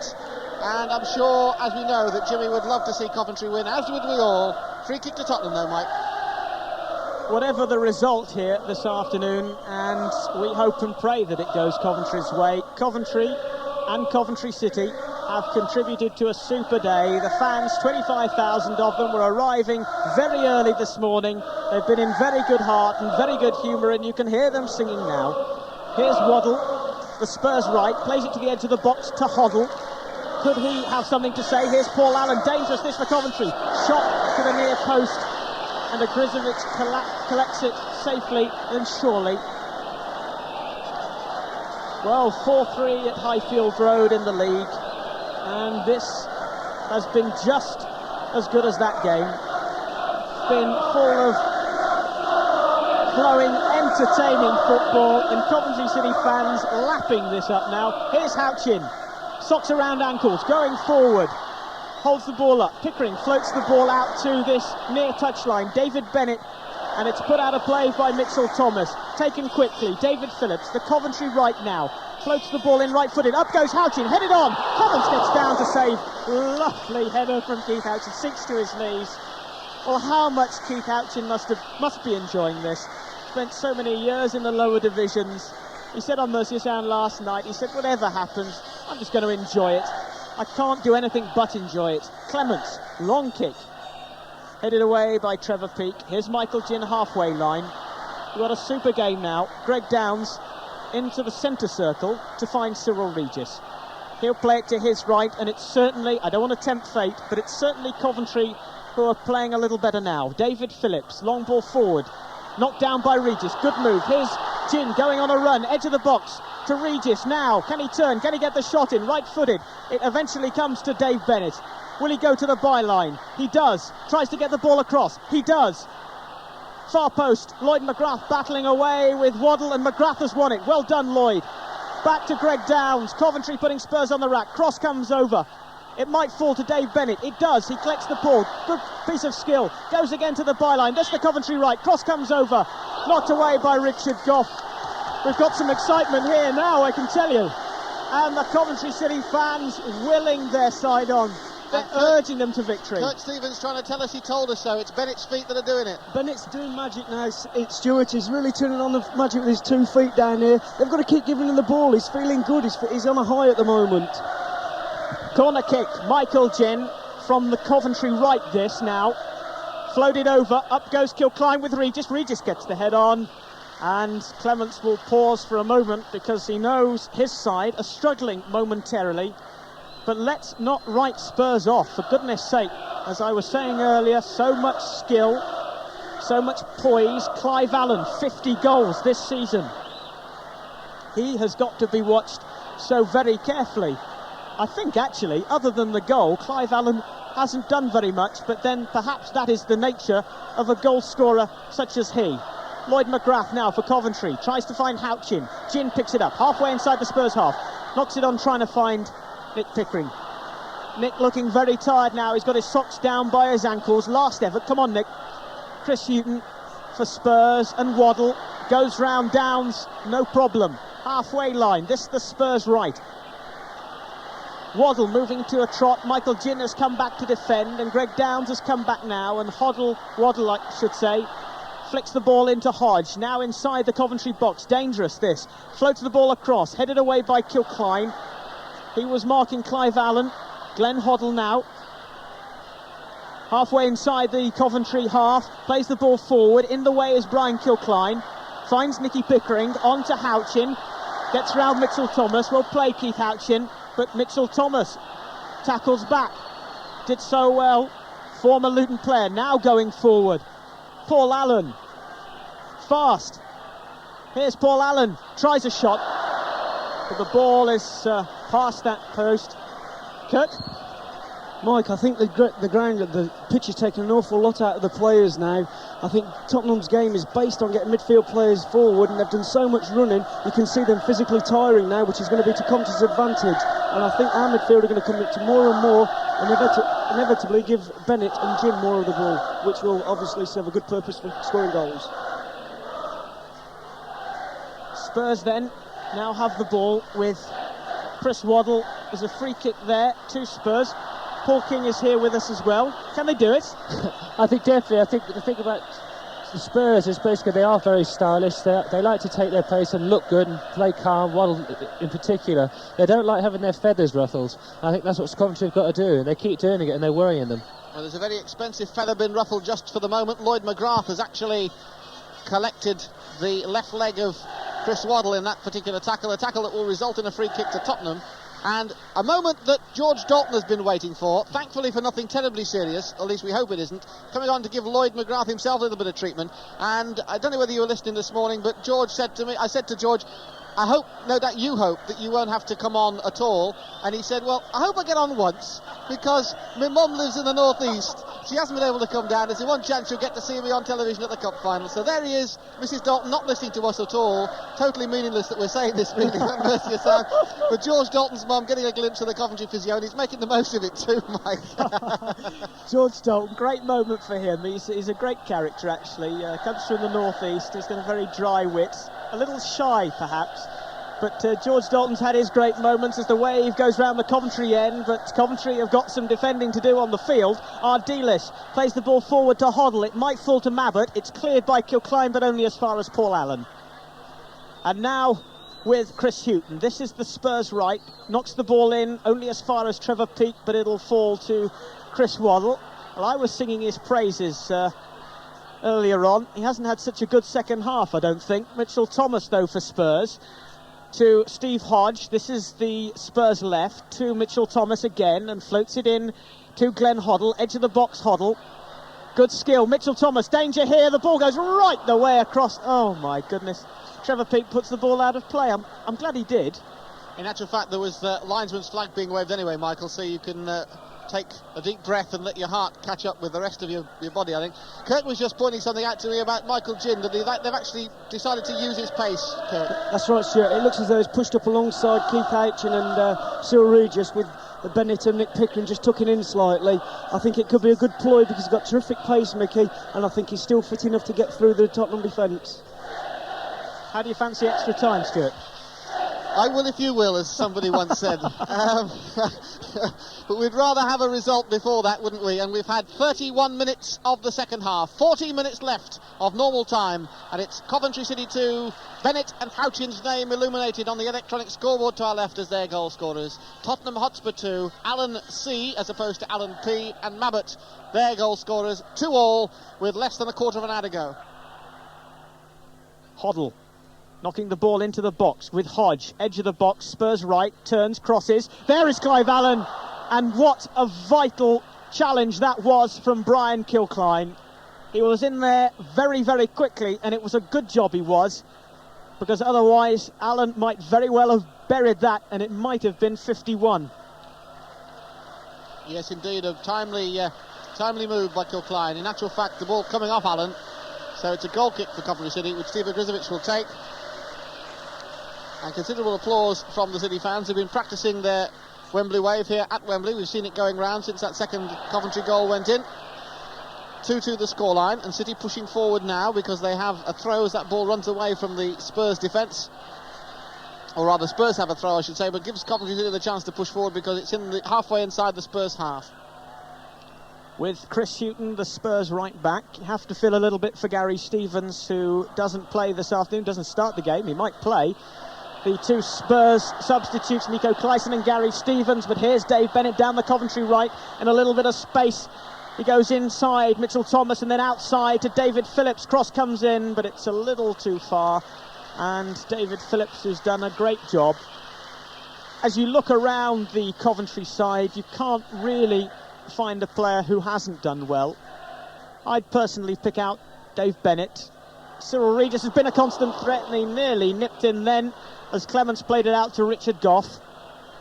Gough rolls the ball out to his right. It's short to Chris Houghton. He plays it forward to Paul Allen. But the tackle is by Nick Pickering, and a free kick to Spurs. Not quite sure why, but Neil Midgley tells Michael Ginn off for arguing. It's actually a throw-in, and it's taken by Houghton. In field to Waddle, coming forward. Coming in field. Tricky runner, Waddle might try a shot. Takes a deflection and just past the post. And it'll be a corner kick to Coventry City. We've got about 10 minutes to the full-time whistle. And to take you there, Stuart Linnell. 2-2, less than 10 minutes to go to the end of normal time. And it's a Tottenham corner. Not a Tottenham corner, a Tottenham corner. Waddle with it. Takes it left-footed. Too high and too far for almost everyone, and in fact it rolls across to the far touchline for Paul Allen.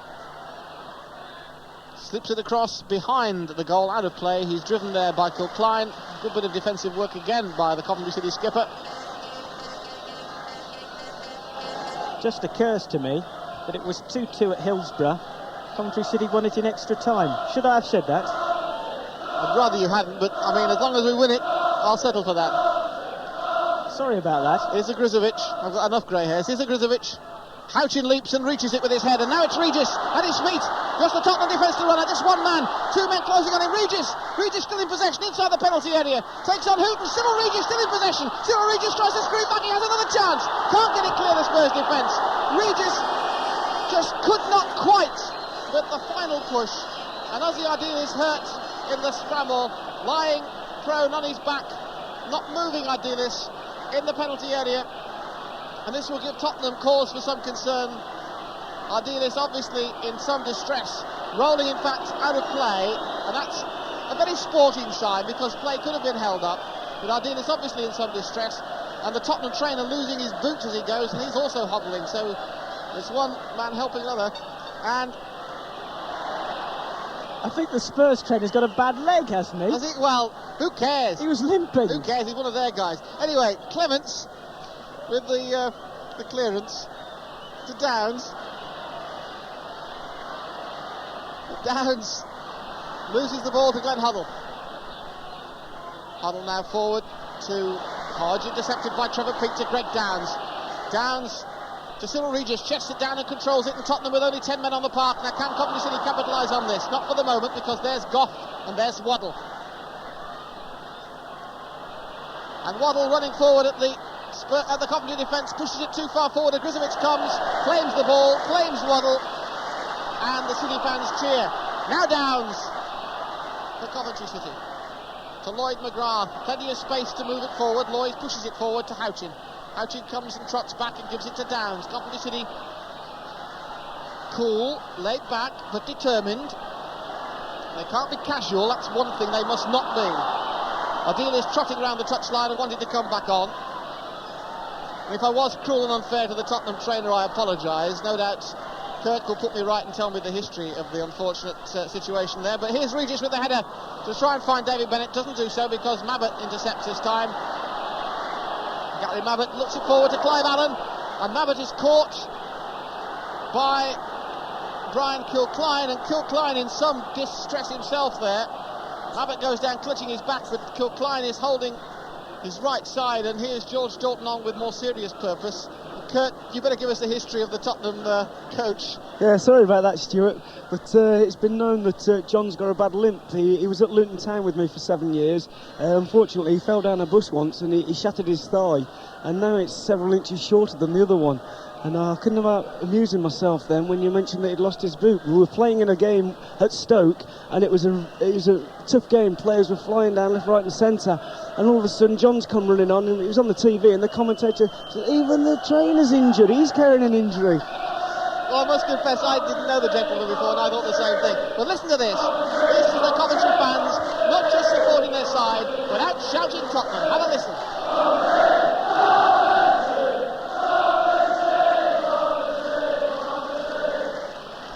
Gary Mabbutt's on his feet.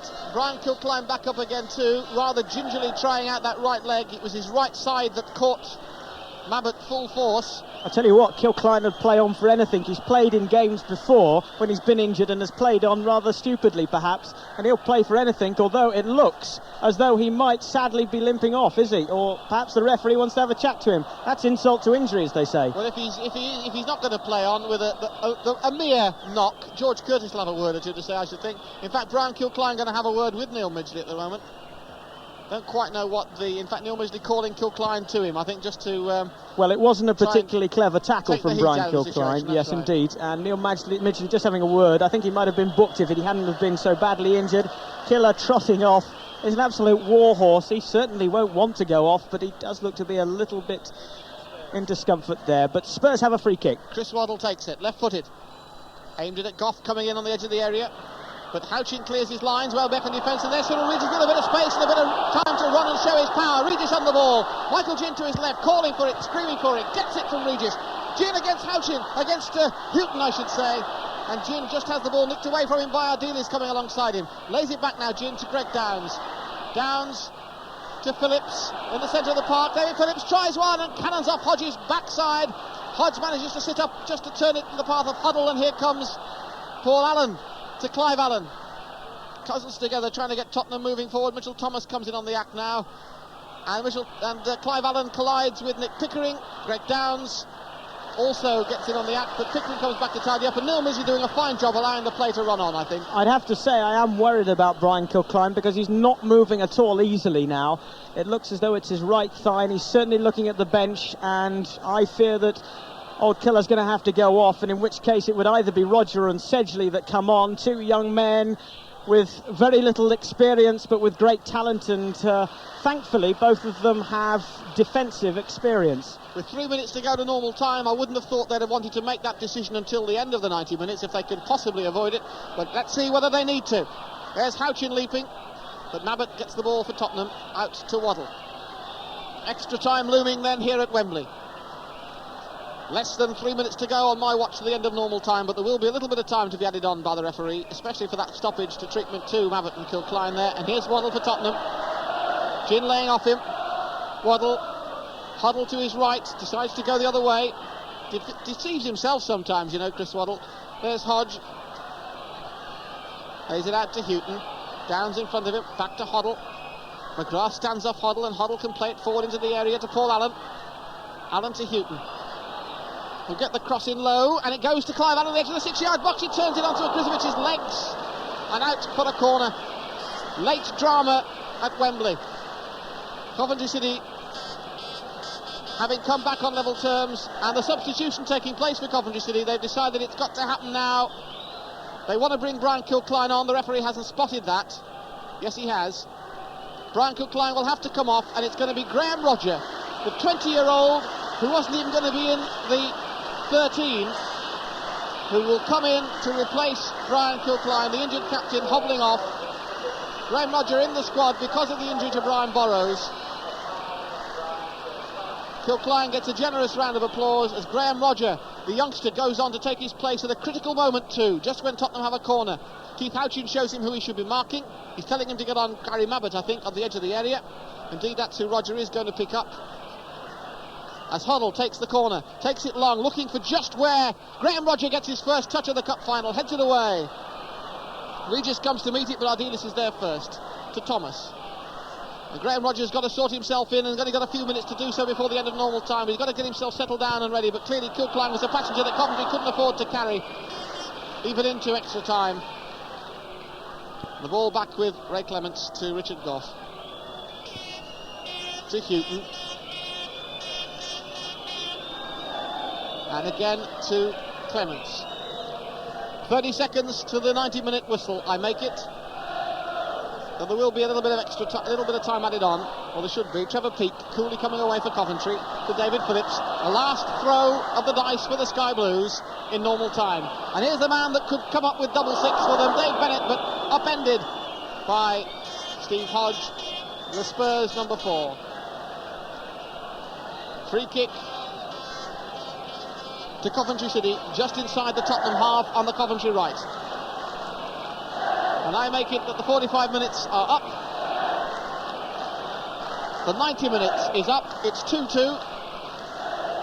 Neil Midgley looks at his watch as Dave Phillips takes his kick across the area to Graham Rodger, heads it in to the middle to Bennett. Bennett lets it turn behind him. Bennett with a chance to settle it.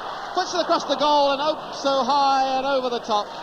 And Bennett bends down angrily with himself for not making more of that opportunity. So a goal kick for Tottenham. The City fans still exercising their vocal cords and getting ready to sing them on into another half hour, as it looks as though that will be required now. Clements with the kick, which Dave Phillips heads back goalwards towards the Tottenham goal, and here's Bennett for Coventry, but Thomas controls the ball that Bennett heads down. That'll be a Spurs free kick. Houchen fouling Thomas. Hodge takes it quickly. 2-2 the score. We're into time added on. Thomas forward, and Graham Rodger lets Clive Allen jump unsuccessfully for the ball, ducks down and plays it back to Steve Ogrizovic. A big task for the young man. We'll ask Kirk about his qualities when we get to the break between normal time and extra time, but here comes Ogrizovic clearing the ball away. The ball deceiving Dave Bennett's jump. Michael Ginn wins possession for Coventry, but not cleanly enough. But here's Phillips, and he gets a good chance to play it now. Forward to Regis, but Ardiles gets in the way. All too often that's happened. Cyril waiting for the ball to come to him, and there's been the little Argentinian leaping in, and that is normal time. 90 minutes have gone. It's 2-2. And so at the end of a long, hard season, both sets of players had to lift themselves for extra time. Without skipper Brian Kilcline, the City players steeled themselves for another 30 energy-sapping minutes on the Wembley turf. So we're underway in extra time, about 30 seconds into it, and Tottenham with the ball at the feet of, indeed, Gary Stevens. Graham Rodger, substitute to substitute. Rodger getting in the way of that. Puts Phillips in an awkward position and leaves Spurs with the throw. Graham Rodger perhaps with not too much time to worry about his nerves by the time he actually got to get on from the moment Kilcline was injured, but on the other hand he's had 90 minutes to worry about it. So go for it City being sung. Listen to this. Sky Blues shooting to win. The City fans singing the song as Tottenham come forward. Waddle fouling McGrath, and the Coventry supporters enjoyed that. Now that just shows how much the build-up has got through to the supporters. Not the best record perhaps musically, but certainly meaning a lot as a walk round, as a chant. And here it comes again, listen. That's what they wanted to do now. Go for it, City. Sky Blues shooting to win.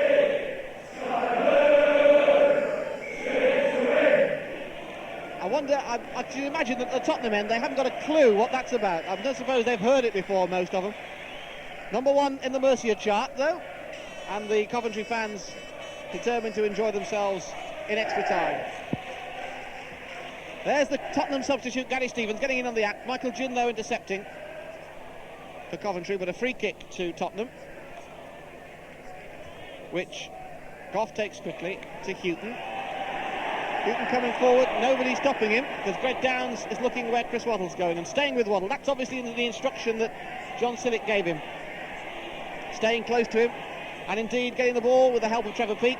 To Michael Ginn, forward to Dave Bennett. Bennett's dancing feet, there they go, and they got possession to Michael Ginn. Houchen away to his right, Regis down the middle, Ginn in possession, goes to his left, tries to find Pickering, but not struck firmly enough, little Ginny.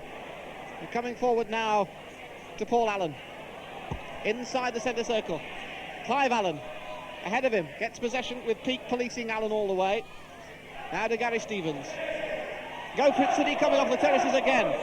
Clive Allen losing the ball to Peake, rather lazy attempt to win it by Clive Allen. The determination is what matters now. Who wants to win most?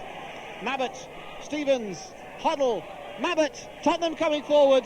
Coventry have got to watch this, it's dangerous, they're leaving spaces. Rodger gets in the way though, good tackle by the young man, and Pickering comes away with the ball, looks up, finds Ginn to Houchen, to Regis. Rather McGrath, that's the second time in this cup run I'm mistaken the two, but McGrath now finding Dave Bennett down on the right with acres of room. Mitchell Thomas is the man he runs towards before chipping it up in the air, and off Hodge for a Coventry corner. Mike Liggins Yes, Coventry City in the sunshine and the cup final into extra time, 2-2 after 90 minutes. And Dave Bennett, the man that might make the difference, winning Coventry City a corner there. And who's to say Coventry City won't do what they did in the semi-final? We shall see. Sky Blues shooting to win. Go for it, City. Bennett, the ball at his feet, comes into the area, puts the ball across, flashes past Clements' crossbar. And out for a throw-in to Coventry City by the look of it. Couldn't quite see which way that one went. No, in fact, Houghton coming across to take it. I thought it was a Spurs throw. Should have been, surely, off Bennett's cross. Houghton with the ball in his hand, waiting for someone to throw it to. A lot of tired players out there. Chris Waddle has done a lot of running. He'll be tired. He has the ball in possession now. Edge of the Tottenham penalty area, across the face of it to Mitchell Thomas, rather. And out to Hodge. On the Tottenham left. Dave Phillips with him. Polices him, shadows him. Bennett comes along to try and take the ball off him. Hodge runs away from them, still in possession, will try a shot himself perhaps. Greg Downs comes across to block it. Roger gets it away to Michael Ginn, and here comes Coventry City again. Little Ginn with the ball. Into space to Houchen, almost left it for Regis. That would have been fatal, but Houchen gets there now. Gets it round Mitchell Thomas to Dave Bennett. Bennett on the right, runs at Thomas. He's got Mabbutt there as well, but there is Houchen coming to help him. To Phillips on the right. Puts in the cross now, Dave Phillips. It's low, it cannons off Gary Stevens. Left-footed, he tries again, does Phillips. Over the head, and Regis with a chance. Regis with a header. Breaks for Pickering, and across the goal it goes. It's still in play, and Houchen brings it down. Bennett has a go. Houchen again. Thomas away. Dave Phillips forward. And Gary Stevens for Tottenham. Well, they may be tired, but they're going to keep playing. They're going to keep it going end-to-end to try and sort this one out in extra time. And the ball played through the middle to Paul Allen. But Graham Roger, very cool, very calm, the young man, coming on into extra time for the injured Brian Kilclan. And finally McGrath with a super ball out of the right. Lovely pass from young Graham Roger across the face of goal. And it's in! It's a goal! Coventry are in front! Lloyd McGrath put the ball over. It came off Richard Goff. And Coventry City lead by 3 goals to 2. Yeah, it was a great ball from Graham Roger. Knocked it out to the right. I sort of ran to it. Took her in a bit, then crossed it. And it hit Gary Mabbutt on his leg and just went over Ray Clements' head. A lot of people say I can't claim it, but no chance of that, it's mine. I started to run back towards our goal, and it was Dave Bennett and Mickey Ginn grabbed me and kept saying steady down, you know. So very pleased in there. 7 minutes into extra time, and it's Coventry City leading by 3 goals to 2. But here's the man that could turn it. Waddle to Thomas, back to Waddle, back to Thomas. Here comes Tottenham. Coventry City standing off them, giving Mitchell Thomas some room. They must close him down. Phillips does just that now. The ball out of play. 3-2 to Coventry City still. And Gary Mabbutt it was who conceded the own goal. Not, as I said, on the commentary, Richard Goff. But they were both there. And it was Lloyd McGrath. And actually, it was Graham Roger who set the whole thing up with a cool piece of defensive work and a beautiful sweet pass out to the right, where of all people Lloydie ran on to supply the cross that went in. Houchen back defending. Thomas pokes it across to Waddle. Spurs still there, Spurs still coming, but there's Greg Downs getting in the way to stop them. The Coventry party goes on. Chris Waddle tries to play the ball off Downs, doesn't get it away cleanly, and here comes the Grizovic to punch, and here comes Paul Allen to shoot back, but he doesn't make it, and it's a Coventry free kick. And you don't mess with Steve Grizovic in that kind of mood. I tell you, he ran 5 yards, he sprinted 5 yards, leapt up, punched it with such ferocity. You know, they said this had the potential to be one of the great cup finals. It's working out that way. Coventry City leading 3-2 in extra time. And that Mabbutt own goal, of course, the first time in this final that Coventry City have been in front. So now, having got there, they've got to stay there. Grizovic. Gary Stevens collects Grizovic's clearance for Tottenham to Chris Waddle. And there comes Peake. Never mind Jimmy Greaves, he can watch all day. It's Coventry City we're worried about. Let's get this victory. Gary Stevens forward. Nico Klaassen gets a touch. Waddle tries to get a touch, but there's McGrath, his tormentor. There's Bennett, Spurs tormentor.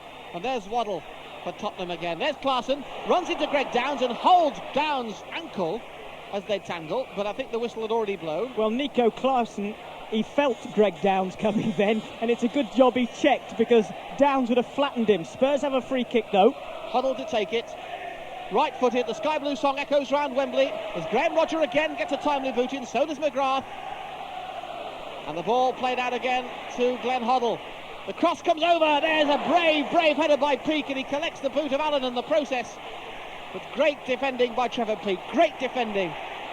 Houchen down the wing to Bennett. Bennett on the left this time. Thomas has gone with him, but it doesn't matter because Bennett's got possession. Finds Michael Ginn. Pickering's in the middle. Ginn is checked on the edge of the area by Roger, and that was what they call in the trade a professional foul. And Neil Midgley has a little word with Graham Roger. Michael Ginn is down and out for the count for the moment. Yes, it's only inches outside the Spurs box, and Coventry City weren't far away from getting a penalty. Now that would have been interesting because the penalty taker, Brian Kilcline, is off the field. But anyway, it's academic. They've got a free kick and they have a chance to score and really to win the FA Cup. 4-2, they'd be out of sight. And here comes Go For It City again from their supporters. Pickering bent over it. Bennett is there, Downs is there, Phillips is there. Ginn, Regis, Houchen and Roger all in the penalty area. Pickering with the ball at his feet. A five-man Tottenham wall and Gary Stevens hanging back from it. The ball is played to Phillips. He tries a shot. It cannons off the Spurs wall and that'll be a Coventry throw. But Phillips himself takes his time over going to reach the ball. We're going to win the cup, and now you better believe this comes from the Coventry City fans. Just listen to them. Throw. Regis in the area, back to goal. Regis gets possession again, turns, twists. Cyril Regis lays it back to Dave Bennett. Cyril's worked hard today. Bennett to Phillips again on the touchline. Bennett in possession, tries to keep possession, plays it in once, plays it in twice. The ball jumps over Pickering, comes off Goff to Ginn, out to Bennett, but Mitchell Thomas is there first. There's Houchen winning the ball, and fairly too, says the referee. Bennett in possession, gets it from Houchen. Houchen still with him on the edge of the area. Bennett dancing, plays it to Houchen. Houchen, a long shot. Oh, and Regis lurked. Clements clutched, and the ball was safe for Tottenham once more. Well, that could have been the end for Tottenham if Regis had got in there. McGrath tackling hard on Clausen. Ginn picks up the pieces, and there's Peake to let it go all the way back to Big Oggy. Greg Downs twists, turns, decides where to play it. It goes to Regis. Regis forward. Back to Downs again. Downs inside to Pickering. Pickering will knock it out to the right. Good ball. Bennett could run at Thomas now if he wanted to. Take him on. Go on, Dave. Go on. Ball in possession. Bennett's right foot. Phillips streaming down the right, calling for the ball. Puts the first time crossover, but it's too high and wide. Yes, a little bit disappointing, David Phillips, and Coventry City with the opportunity, dare I say it, to snatch the game now. But as I said earlier on, way back in the first half, Spurs have still got a lot of skill and they've still got a lot to give, and this game is not over yet, you can bet. And Spurs coming forward now in the shape of Glenn Hoddle, who plays the ball onto the edge of the box, but Michael Ginn is there, and he'll now break for Coventry City. He's on a run, he's gone 10, 15 yards, finds Regis, square ball, over the halfway line with Pickering. Dave Bennett coming more and more into the game, and he's giving Mitchell Thomas a nightmare at the moment because Bennett is twisting, he's turning, he's going forward. He has Pickering to his right, he plays it to Pickering. In the box, Houchen, short. Far post is Regis. Here's Houchen, edge of the box now. Pauses Keith Houchen and plays it infield to Bennett. Beats Mitchell Thomas into the box. Might try a shot. What's he going to do? Turns left foot. Might fall to McGrath. Does it? He can't win it. And it comes eventually to Chris Waddle. And the Sky Blues with some defending to do. It's 3 against 4. Chris Waddle. Graham Roger in front of him. Can Roger get the tackle in? He can. The ball's out of play and Spurs throw in. Graham Rodgers done so well since he came on, but a word of caution, Michael Ginn felt his right foot a little earlier from a tackle and was out of the action for some minutes there, but he's back in it now with this Spurs throw, which Waddle takes to Clausen. Clausen lays it back to Waddle on the touchline on the right for Tottenham. Socks round his ankles, Waddle gets the cross in left-footed now, Goff comes in, but Rodgers just sees the danger and heads it out of play for what will be a Tottenham throw on the far side. Yes, he's had a super game, hasn't he, Graham Roger? I spoke to him down in Bournemouth. I don't think he really thought he was ever going to play, but he has done, and he's played a very influential role.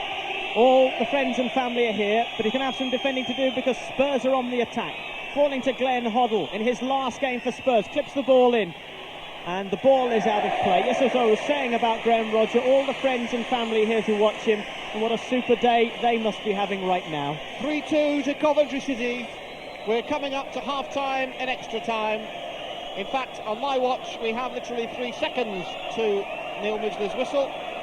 There's the 15 minutes up from me. The linesman giving the signal too. Come on, Neil, blow the whistle, blow the whistle. There it is, thank you very much. That's half-time and extra time. We have 15 minutes to survive. We have 15 minutes to live. We have 15 minutes to lift the FA Cup. And the Sky Blues fans, well, Brian Kilcline, the skipper, who sadly is off the field, he said they have a very important part to play, and they've played their part. And apart from anything else, they've enjoyed doing it, because I'm not being biased, I am being biased. They seem to have enjoyed the occasion so much more. They've been far more a part of the occasion, and you can hear them now, and the flags, they are a-flying. 6 minutes past 5 on Saturday, the 16th of May. We're at Wembley. You're listening to Mercia Sound on 220 metres medium wave, 1359 kilohertz AM, or 97 FM in stereo. It's the FA Cup final you're listening to, live uninterrupted commentary. We're into extra time, and Coventry City, with 15 minutes of today's encounter to go, are leading Tottenham Hotspur by 3 goals to 2. Tottenham took the lead as early as the 2nd minute of the match through Clive Allen. Dave Bennett equalised for Coventry in 9 minutes. We then endured the agonies of a Gary Mabbutt equaliser indeed, 5 minutes before half-time. Keith Houchen put Coventry City back into it again in the 63rd minute. Into extra time we went, and 6 minutes into extra time, a Mabbutt own goal from Tottenham put Coventry ahead after good work by Graham Rodger and Lloyd McGrath. Brian Kilcline has limped off for Coventry just before the end of normal time to be replaced by 20-year-old Rodger, who's hardly been in the Coventry first team this season, now playing a crucial role at Wembley. And for Tottenham, in extra time, both substitutes on. Gary Stevens coming on for Chris Houghton and Nico Klaassen for Ozzy Ardiles. But here is Coventry City coming forward with Keith Houchen finding Dave Bennett. To Phillips, to Houchen, rides a tackle from Waddle, a bit of a half-hearted effort it must be said. Houchen still in possession, edge of the penalty area, turns the ball low across the goal towards the near post. Regis was closing, but Houchen's cross wasn't accurate enough. What a very funny thing the FA Cup is, Stuart. Gary Mabbutt will become one of those quiz questions, won't he? Who scored for both sides in the 1987 FA Cup final? Tragedy for him in many ways, if indeed the result goes against Spurs. But we've still got a long way to go. Paul Allen for Spurs on the attack, and Trevor Peake coming back to cover. Had a super game yet again for Coventry City, so influential, and he's really got an even greater task now because he's without his partner in the centre of defence, his regular partner Brian Kilcline, and the responsibility, Kirk Stevens, I would have thought, very heavily on Trevor's shoulders now. That's right, but he's took the burden so often this season, Trevor. I think he's done wonderful, but I think it must be said, Lloyd McGrath's done absolutely superb today. For me, he's been the man of the match. And there's the wave from the Coventry City supporters going round Wembley. They stand, they wave their scarves, it's going from the terraces to the seats, they're enjoying it, it's carnival time for them. And here's Houchen to try and add to their delight. Regis on the right in possession, plays it back to Dave Phillips. They've got to keep their heads, they've got to keep calm. Houchen back to Ginn, little Ginn on the run. Michael Ginn running forward, lays it off to Nick Pickering, tries to chip Clements from the edge of the penalty area, but that was a bit optimistic. Yes, it was from Nick Pickering. Scored a very important goal against Liverpool a couple of weeks back, and Spurs come forward with Gary Stevens, and Greg Downs puts the ball out of play. Coventry City leading 3-2 in the second period of extra time in the 1987 FA Cup final. And if it's hard to believe that they're here, perhaps it's even more difficult to believe that they're leading now. Nico Klaassen for Spurs. In the way is Trevor Peake, but it'll fall to Chris Waddle for Spurs. Comes infield, he's on the Spurs right, but he plays it to Hoddle. Hoddle has got some space, you can't allow him that space. Chips the ball in, trying to find Clive Allen. Ogrizovic is out of his goal, and Ogrizovic bowls it out to his right to Dave Bennett.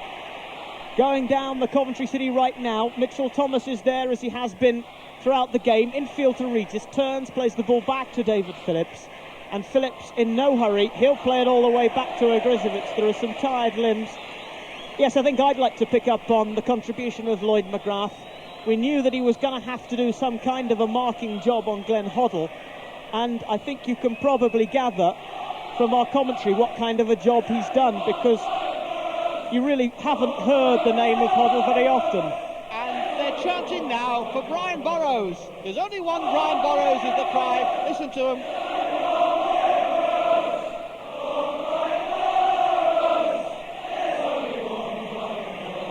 He's not being forgotten. The fans remembering the man that helped them here, the full-back who's in hospital in Leamington, savouring the day when part of the glory might have been his. They've got something like 13 minutes still to go, though. There's Houchen delaying Spurs for a moment as Waddle tries to find Hodge, who collides with a cameraman, a photographer, who I think came off slightly worse, or at least his, shall we say, his equipment came off worse, and you can work that out for yourself. And it's going to be a Tottenham corner. Yes, I think that's the end of his zoom angle lens. Then Waddle will take the corner. We love you, City, we do. 3-2 to Coventry. Waddle, hands on his knees, bends forward, thinks about what he can do with this corner. They wait for him to take it. Referee having a word, in fact, with Keith Houchen before allowing him to take it. But here comes Waddle's corner. Grizovic comes out, punches, finds Bennett. Bennett over his head, puts Phillips into space down the left. Now Phillips takes his time because he knows that his teammates are going to catch up with him. They've got tired legs. Finds Regis on the halfway line. Regis runs, plays it out to Phillips. Back to Greg Downs. Downs in possession. Forward for Coventry. Over the top of Gary Stevens, but not quite. Trying to find Nick Pickering. Stevens gets there first and plays it across to Goff. Across to Thomas. Mitchell Thomas letting the ball run forward before turning it inside to Gary Mabbutt. Hero and villain for Tottenham. And here's Michael Ginn, one of Coventry's heroes. Graham Rodgers, certainly a hero. To Dave Bennett, another one. Here's Roger bursting down the middle. Graham Rodgers tries to lay it off to Keith Houchen. Couldn't quite do it, but Rodgers still got possession. Dave Bennett has now. Bennett twists, turns, his feet dance around the ball. He deceives Mabbutt totally and is upended. And that's a free kick to Coventry City on the edge of the area. And Neil Midgley points out to Mabbutt just how it occurred. I was thinking, don't tell me Graham Rodgers is going to score as well. Well, that was almost on for a moment, wasn't it? That would have been Boys' Own Paper stuff, it really would. Do you remember Boys' Own Paper, Michael? I beg your pardon? Do you remember Boys' Own Paper? I don't, certainly before my time. I'll get Kirk to tell you about it later. Free kick to Coventry City. Sky Blues shooting to win. Go for it, City, that's what they're singing. A free kick to Coventry, taken by Pickering to Bennett to Downs. They're complaining that Spurs weren't 10 yards away, but the game goes on. Here's Phillips. The cross is taunting, it's teasing, it's tantalising. It's onto Houchen's head. It comes off Mabbutt. Turned back in, Regis is underneath it. Tussles with it, wins it, lays it off to Graham Rodger. Regis pushes Rodger out of the way and keeps possession himself. Now what's Cyril going to do with it? He's got two men against him. One of them is Paul Allen. He lays it off to Michael Ginn. Ginn goes on a little run, little fizz, little burst. The shot is, it squeezes past the Tottenham upright. That could have settled it. Kirk, what do you think?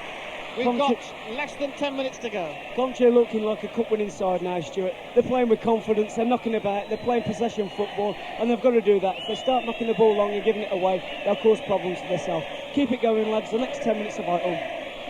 St Mirren, the underdogs in Scotland, have taken the lead as well. They're ahead, so it could be two upsets, north and south of the border. Greg Downs lays it back to Stephen Grizovic, and Paul King. Glad you came. Oh, you bet. You bet. It's great. Coventry's heads are up. They're proud. They know they've got this one, I think. I don't see any problems now. And it's all about Coventry City. Are we going to see any album tracks from you waxing lyrical about the cup final, do you think? Well, this is definite inspiration about the pride of Coventry, without a doubt. All right. They're singing the Sky Blue song at the moment. Maybe they'll get round to one of King's hits before the end of the afternoon, but for the moment, it's Gary Stevens for Tottenham. It's not over yet, this match, and here to remind us is Clive Allen. But he can't get a clean shot at that. Half hit it, and Grizovic collects. I'm just wondering whether, if Paul does do an album track about Coventry City, you could play the drums and I could play the spoons. Well, that's certain to consign it to obscurity if we did that. Yeah, that's a good idea, Mike. Any more you've got? Let us have them, please. Here we go. And it's Ray Clements collecting the ball. You'll Never Walk Alone is on the repertoire at the moment, with kind permission of Liverpool Football Club, who can't be here today because they're not good enough. But here's Waddle. Could he be good enough to do something yet for Tottenham? Trevor Peake again, brave defending. Hasn't he done well, your mate, Kirk? It's absolutely superb, Stuart. He had the one dodgy spell in the first half. for a couple of minutes, but after that he settled down and proved to everybody, the nation, what a truly superb player he is. You know, I've heard it said that Bobby Robson regards him as just an ordinary player. I mean, how can he say that after this sort of display? Well, we must have a lot of ordinary players in the country at the moment then, Stuart. Here's Bennett for Coventry, back to Phillips. It'll go back to Ogrizovic. The Tottenham fans won't like it, but we don't worry too much about that from where we're sitting. It's Coventry City 3, Tottenham Hotspur 2, and we're approaching the final 5 minutes of extra time in the FA Cup final. Listen to the Coventry City fans. They'll tell you what's going on. Just listen to them. It's Phillips. Bennett offside. We're on the march with George's army. That's the chorus that was coming from the massed ranks of the Sky Blue Army on the terraces at Wembley. And if we can just hold on for these last few minutes, Michael, we'll be back here again in August. Yes, indeed, the Charity Shield. I shall look forward to that. We've got a couple of minutes at Wembley to go yet. Matter of 4 or 5 minutes, and they will seem like an eternity, won't they? Particularly because Spurs are coming forward. But there's a tackle there from, guess who? Trevor Peake. Greg Downs plays the ball away, only as far as Gary Mabbutt. That statistic scored for both sides this afternoon. Waddle chips the ball in, tries to find Clive Allen. Food and drink to Steve Ogrizovic. Saturday, the 1st of August, is the date you can begin to pencil into your diary. Don't write it in yet, because as Mike says, we haven't finished quite. But if we can just keep on course now, it'll be Everton we meet here that afternoon. Ogrizovic. It's a kick from him out of defence. It's nodded down by Cyril Regis to Dave Bennett. Super game this afternoon, David Bennett. David Phillips tries to find his very good friend Keith Houchen, but how tired Houch looks now. But in the way is Dave Bennett, plays it on to Michael Ginn. He's going forward, he's going into the box, Eddie with Clements to beat. Is he fouled? He rides the tackle. Clements, good save. Ginn should have scored, he should have sealed it. Clements saved it. Oh, Michael Ginn, how could you?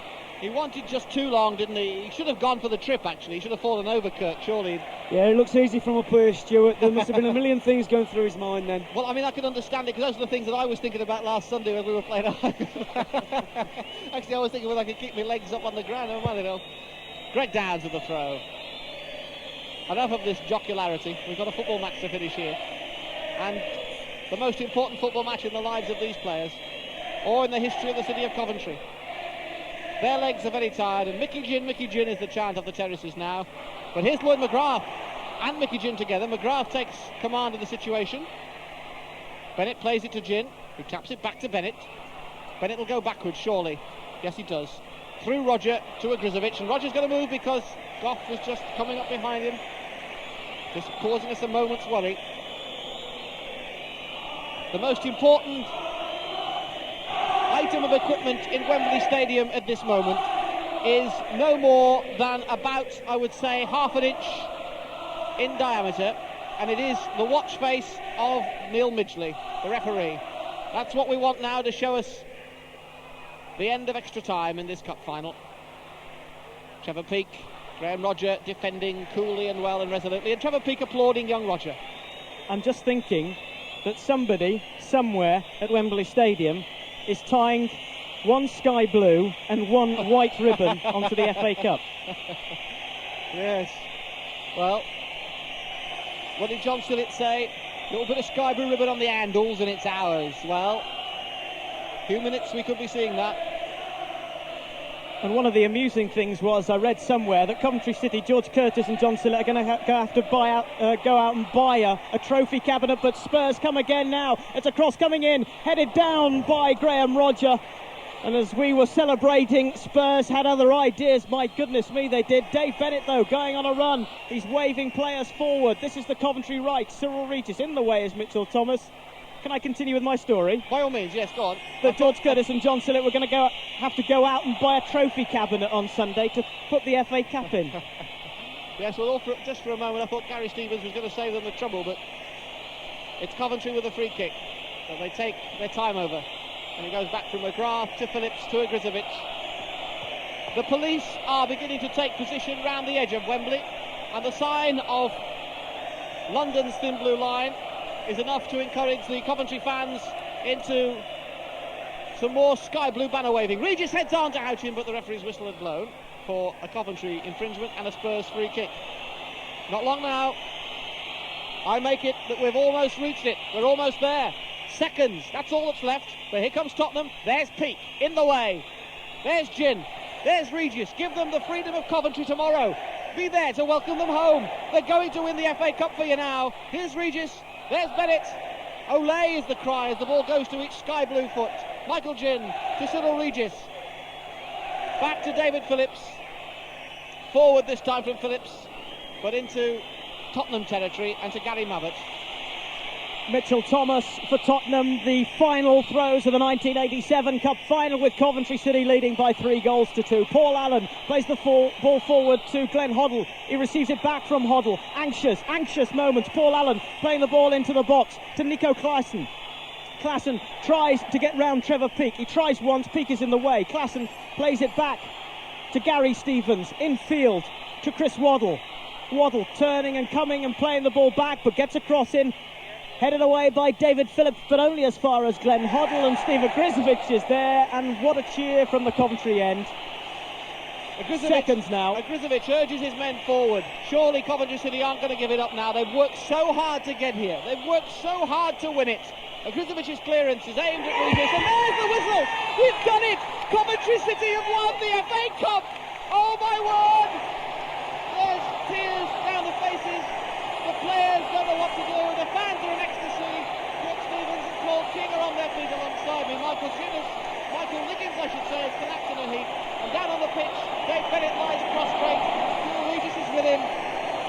They're doing little dances all over the place. Stuart's restraining one or two over enthusiastic Coventry fans to get them off the pitch. Keith Houchen's coming over to salute the Coventry fans. And we can go down on the pitch as John Sillett comes on with Ryan Cook-Klein, the injured skipper. Killer's going to collect that cup in a moment. Ian Woods down on the pitch. It must be tremendous atmosphere down there.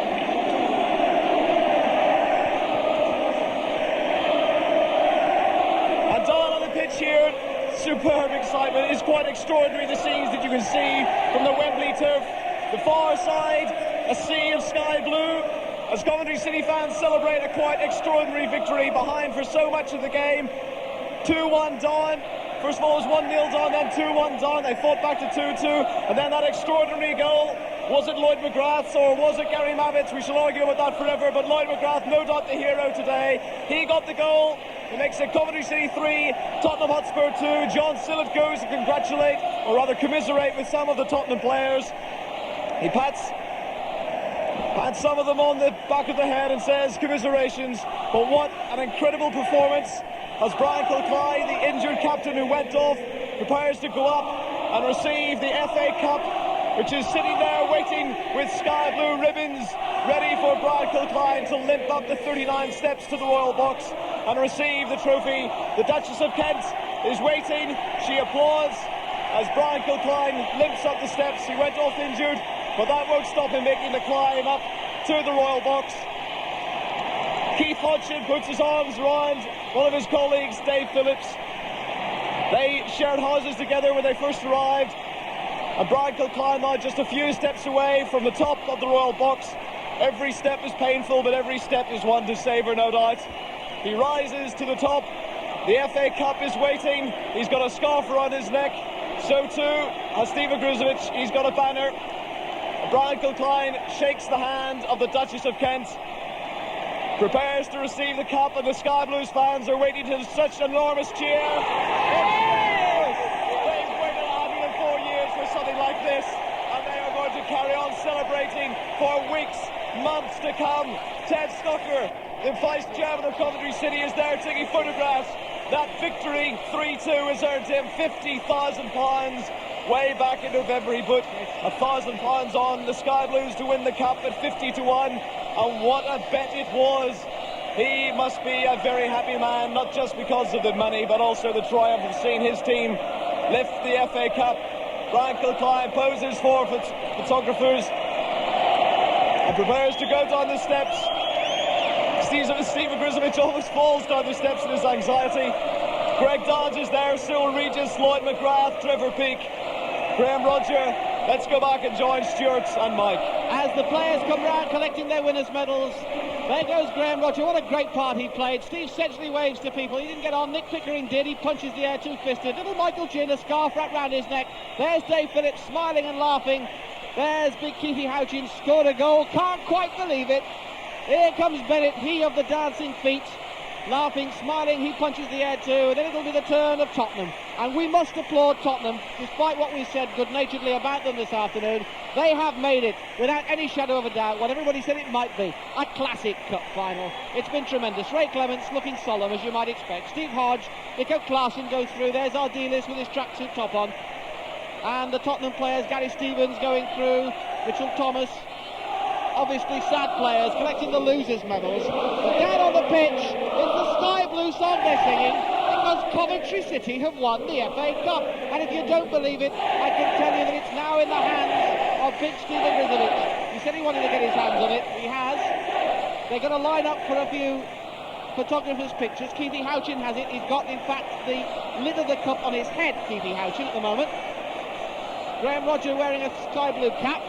And they're going to come and show it to us, I think, in a moment. Kurt Stevens, tremendous moments. Absolutely fabulous, Stuart. A really good sporting moment for me then. I've seen Glenn Oddley must be absolutely sick. He was applauding all the Coventry players up to receive the trophy. Fabulous, good professional. I think Richard Goff, the Spurs captain, is shedding the odd tear. And I think they are going to be allowed to do it with a lap of honour, Tottenham. First to the Coventry end, and they deserve it because, let's say, they played well, Kirk, didn't they? They've played brilliant. They've done the city proud today, and I should imagine they'll be painting Coventry blue and white for the next month, Stuart. And here go the Spurs players to the Coventry end, and they deserve the round of applause they're getting from the Coventry supporters.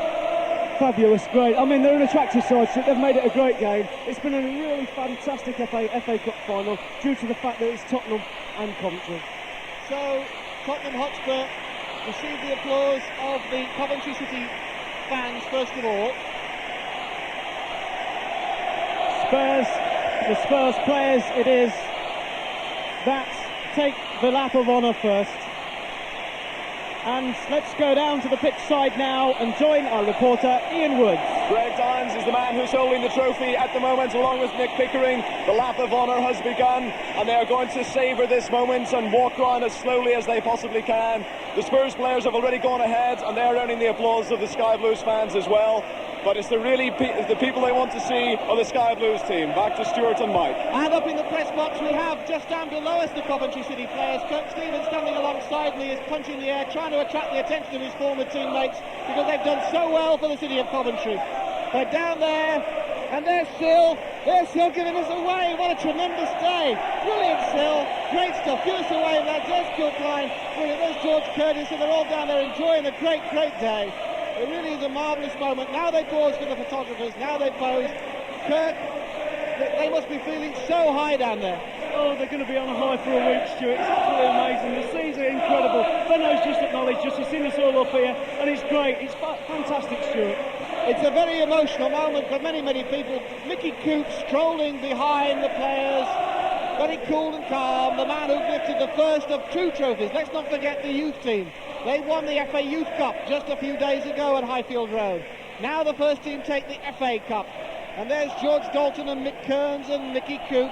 It's such a great day. George Curtis dons a sky blue tissue paper topper. It really is a marvellous, marvellous scene down here. Davy Phillips with the lid of the FA Cup and a sky blue flag in his hands. I think Kirk Stevens are going to jump out of the box in a minute. And there's John Sillett trying to get the boys to acknowledge Kirk and give us a bit of a wave. And there they are. There's Cyril. There's David Bennett. They're holding the cup up for Mercia Sound. There's Peaky. Good lads. Tremendous stuff. Great stuff. And there's Stevie Sedgley. There's Brian Kilcline giving us a punch. There's George Curtis. Marvellous, marvellous moments for Coventry City.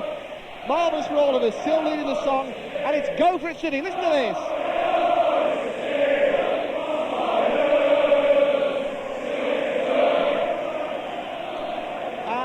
Salute their supporters, the photographers being held back by a red line by stewards so they can't get too close. John Sillett he's been thrown a sky blue scarf, I think. It's on the Greyhound track and he's punching the air. He's really dancing. There's Dave Bennett.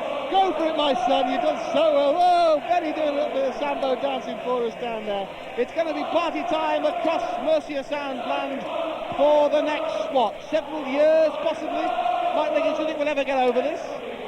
I don't know, I'm speechless. It's bloody marvellous, I'll say that. It is absolutely incredible. I've never seen anything, and if I tell you that Stuart, Linnell and Kirk Stevens have got tears in their eyes, it really is the most marvellous moment, not just for Coventry City Football Club, but for the city of Coventry, the people of Coventry have had to endure some hard times, but this is celebration, and how much they must be enjoying it. I'd like to give a word for Brian Burrows, who must be watching and listening, and Stephen Grizovic just throwing his gloves into the fans as a memento. What a great moment that is. He's got another pair in his hand as well, mind you, but they're all enjoying and sharing in this, and the players going along in front of their fans and singing, here you go, here you go. I look along the press box at some of the guys from the Mercia Sound area that are here today. There's Mike Mallion from the Nuneaton Trader, there's Martin Swain from the Warwickshire Evening Mail, Neville Folger down beyond us from the Evening Telegraph. It's Neville's last day, and now with the cup is George and John, two stalwarts of the club, Kirk, really enjoying their moment of success. Oh, they deserve it, I think, Stuart. They've worked hard, everybody at the club's worked hard this season, and it's nice. The scenes are fantastic. Let's hope they can come again, eh? And Brian Kilcline, the injured man, finding the legs to keep trotting round with them. Moving around in front of the sky blue end, and it is the sky blue end of Wembley, there's no other way of describing it. The flags are absolutely incredible. I've never seen quite so many, apart from at the World Cup. That's the only comparison you can make. Coventry City have lifted the FA Cup, and now the party has really begun. Celebrations in Coventry, London and around the world had only just started. They were to continue for days to come. Coventry City had won a major trophy after 104 years of waiting. The lap of honour round Wembley Stadium finally came to an end, and Ian Woods takes up the story. The team made their way back down the players' tunnel and into the spotlight of the interview rooms. The first to arrive was an out-of-breath Greg Downs. Well, again, it was similar to the semi-finals. We thought, honestly, when it got into extra time, they looked gone. We honestly felt we could do it then. They were, you're looking at them just for the end of full time, normal time, and they were out on their legs. How did you feel when the final whistle blew? Thought, thank God for that. I must admit, the feet started getting a bit sore. Legs felt fine, just the feet were sore. I felt something could go on with my legs. That was no problem. Just the feet started getting sore, Rob and everything. But waited a long time for this, and I got it now. You've got your medal there. I've got it. Let's have a peek. Opens the box. Opens the box. Oh, it's not a real one. You've got it as nice as you thought it was. Well, actually, I must admit, I cheated a little bit because my best mate, like, is Clive Woods, who's been for Ipswich, and he's got a winner's medal. And now I can copy him. I can say, hey, I've got one too, eh? So I'd seen Clive's, and isn't it beautiful, eh? Great. Nick Pickering with me now. Nick Pickering. Oh, you've got a huge teddy bear there. Where did that come from?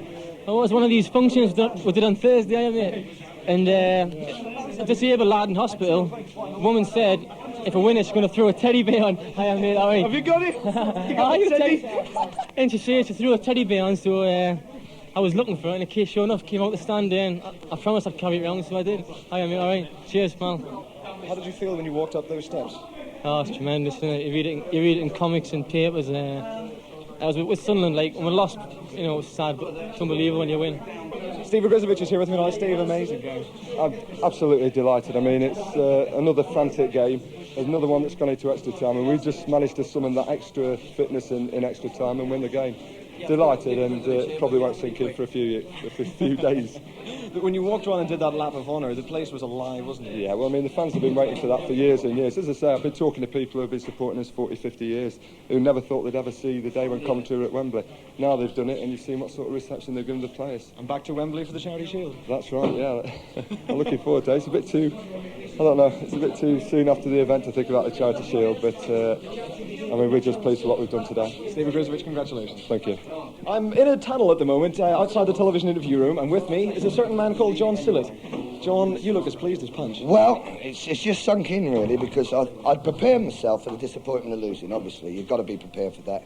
And I thought, well, I can handle the winning side quite easily. But you cry on either way, I would have thought. Poor David Pleat is crying in there. I'd cry when we won it. But I'd sooner have those tears. Did you think that you were going to lose it? You said you were preparing yourself for defeat. Did it look as if at any point you were letting it slip away from you? No, I just felt it was a bad start, wasn't it? We are slow starters. The boys make it very, very difficult. But at the same time, when you've got belief and you've got a team spirit like we've got going, George and I would believe that they can climb Everest if we went and had a go at it at the moment. What's the secret of motivating players to do that sort of thing, to climb Everest, to beat a team like Spurs with so many great stars? Well, if I tell you, all the world don't know, right? We'll stick it as a Coventry secret then. Yes, yeah. That is something you've got or you haven't got, and it seems that we've got it at the moment. Any heroes today, apart from all 11? Well, no, they were superb, but I'd like to say we did mention Lloyd McGrath before it, and for me, that boy was magnificent today.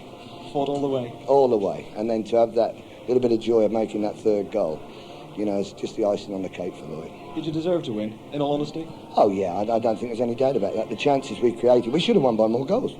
If you really take Cyril's chance, Mickey Gin's chance, you know, Houchen should have followed up in the first half and tucked one in. We should have won by more goals, but at the same time, it was a great game of football, great advert for English football, and I think that's English football at its best. And its best, there's a little team called Coventry City involved now, and look out next year in that first division. I must say, you're looking a bit glassy eyed. There's a tear or two there still to come. Right. No, I haven't had a drink yet. That's what worries me. What are you going to do to celebrate tonight, then? I would say we'll all go back to our hotel. We'll all go very quiet and just let it all sink in. But I've got a thought now and a little tear that has dropped for Brian Burrows, our boy in hospital. Bugsy, if you're listening, we've got it for you. We'll bring it in tomorrow morning, son. We'll be first to see it in Coventry. I tell you what, 2 trophies in 1 week. We're going to have to open up an entire new cabinet at Highfield Road, aren't we? Be able to put them somewhere and display them. Well, it's always been a bit of a joke, isn't it?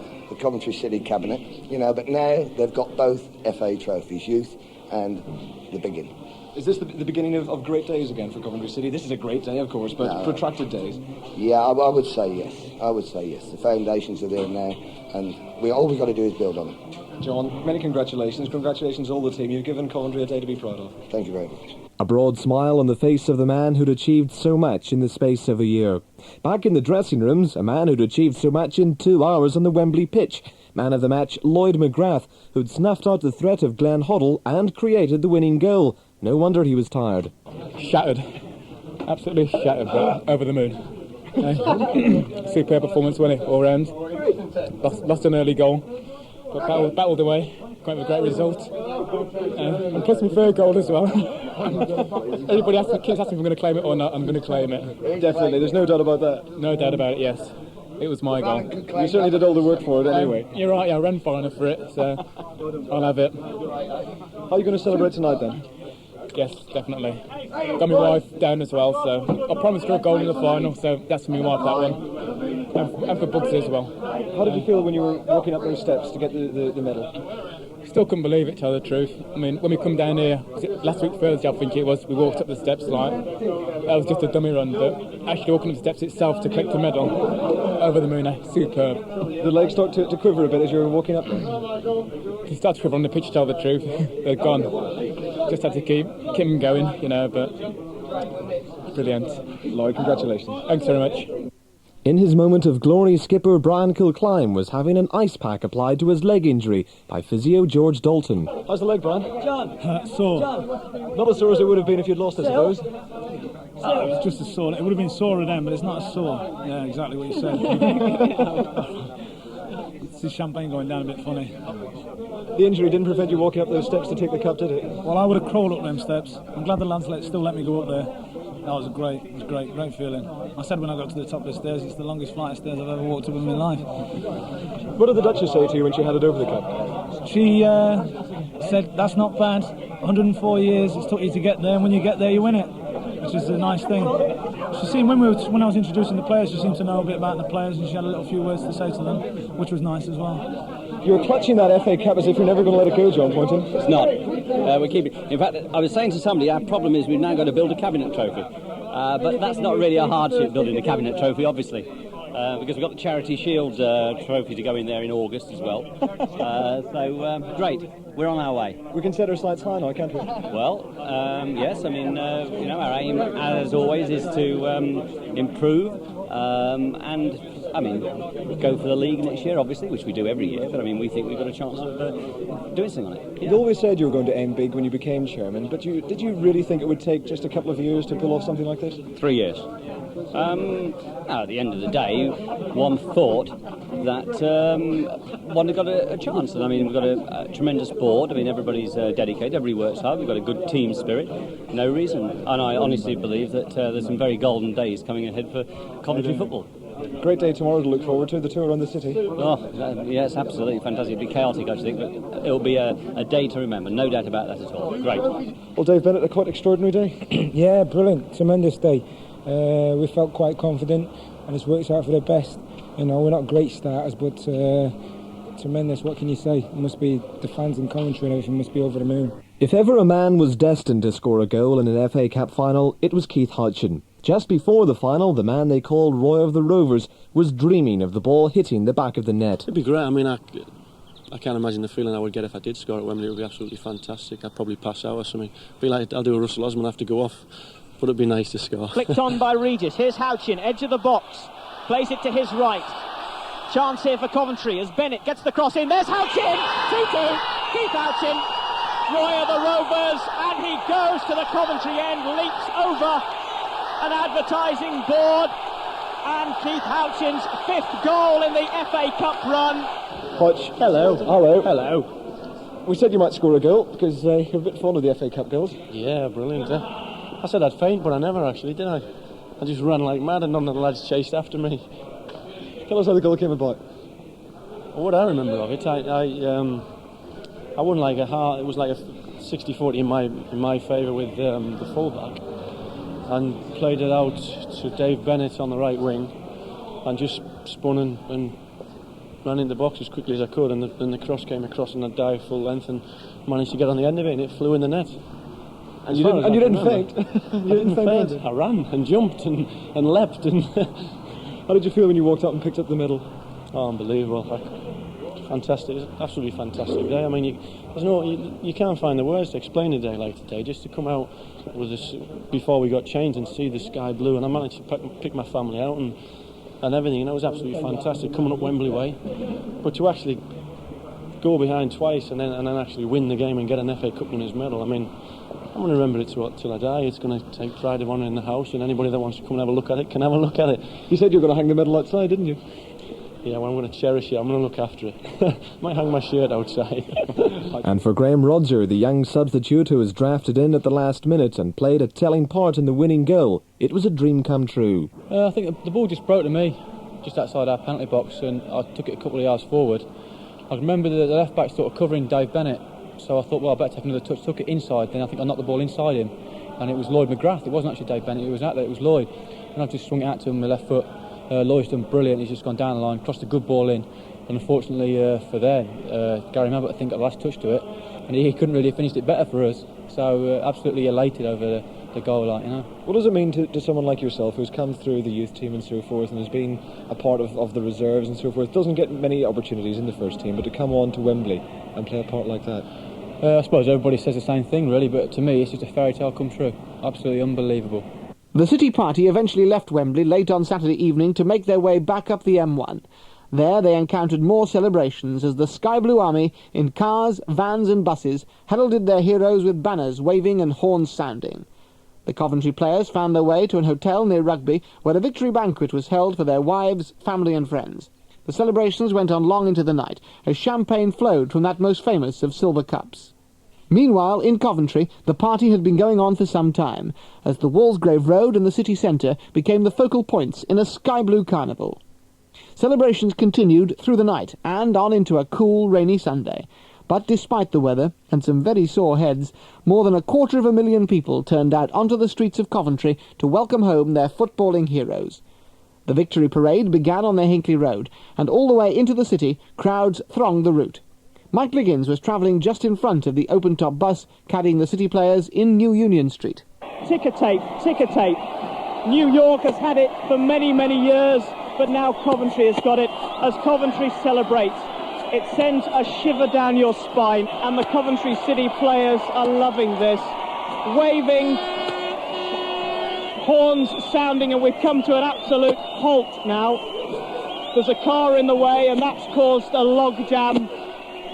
Great celebration, tears everywhere, and the police, what a job they've got, but how well they've done it so far. It's all gone very smoothly, with umbrellas and banners and a sea of colour and more ticker tape.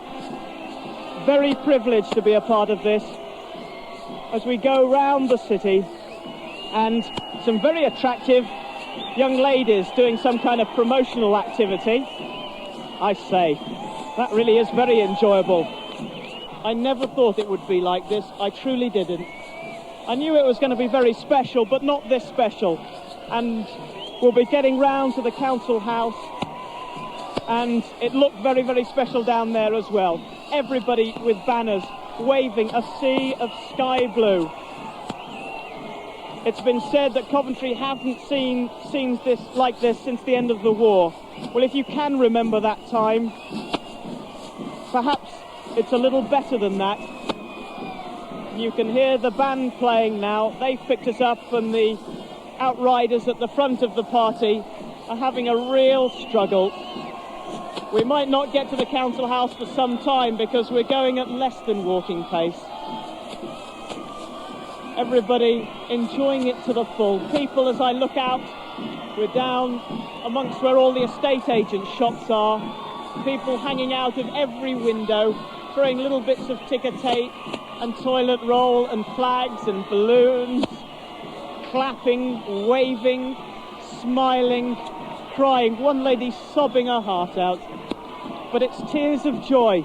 It seemed the whole of Coventry and surrounding areas had turned out to greet the City players, and everyone was in a party mood. Absolutely fabulous. It's a great day for the City. Are you a football fan, or are you not just... Not at all, no, not at all, but it's just made everybody really interested, I think. It's fabulous. Thanks very much indeed. You've got a young son there, is that right? Yes, he's a Queen supporter. Who's your favourite player? Dave Bennett. Dave Bennett. Well, he scored the first goal yesterday, so he'll be very pleased with himself. Let's talk to some more of the people who are around here. Hello, sir. Have you ever seen scenes like this? No, I have not before, no. Never thought I would either. A lot of people are comparing it to VE night. Now, if you don't mind me saying so, you look old enough to remember VE night. I do remember VE night. I wasn't in Coventry, though. I was in the forces. You were? What was it like? It was crowded, yeah, definitely, but I don't know, quite like this. No, never seen anything like this. Is this better? Yeah. The parade moved on along Warwick Road, Greyfriars Road, and into Corporation Street by Belgrade Square. Sky blue fountain, I haven't seen it yet. That is extraordinary, and it is a fire engine, and the gantry, the movable gantry, is above the crowds. Great scenes here, great scenes of celebration, so many smiling faces, everybody cheering and waving, thousands and thousands upon thousands. Coventry City has come to a halt to celebrate sky blue history. But this will go down in the history books of Coventry. There is the sky blue fountain. There are people dancing about, drunk as lords, having the greatest time of their lives. Look at them. They've stripped off. One gentleman with sky blue underpants, I'm glad about that, dancing in the sky blue fountain as we go past Belgrade Square, and the West Midlands Fire Service have done us proud as well. One of the firemen on the platform above me, he's got his camera up there. That'll be a good photo, won't it? Looking down on all these happy, smiling faces.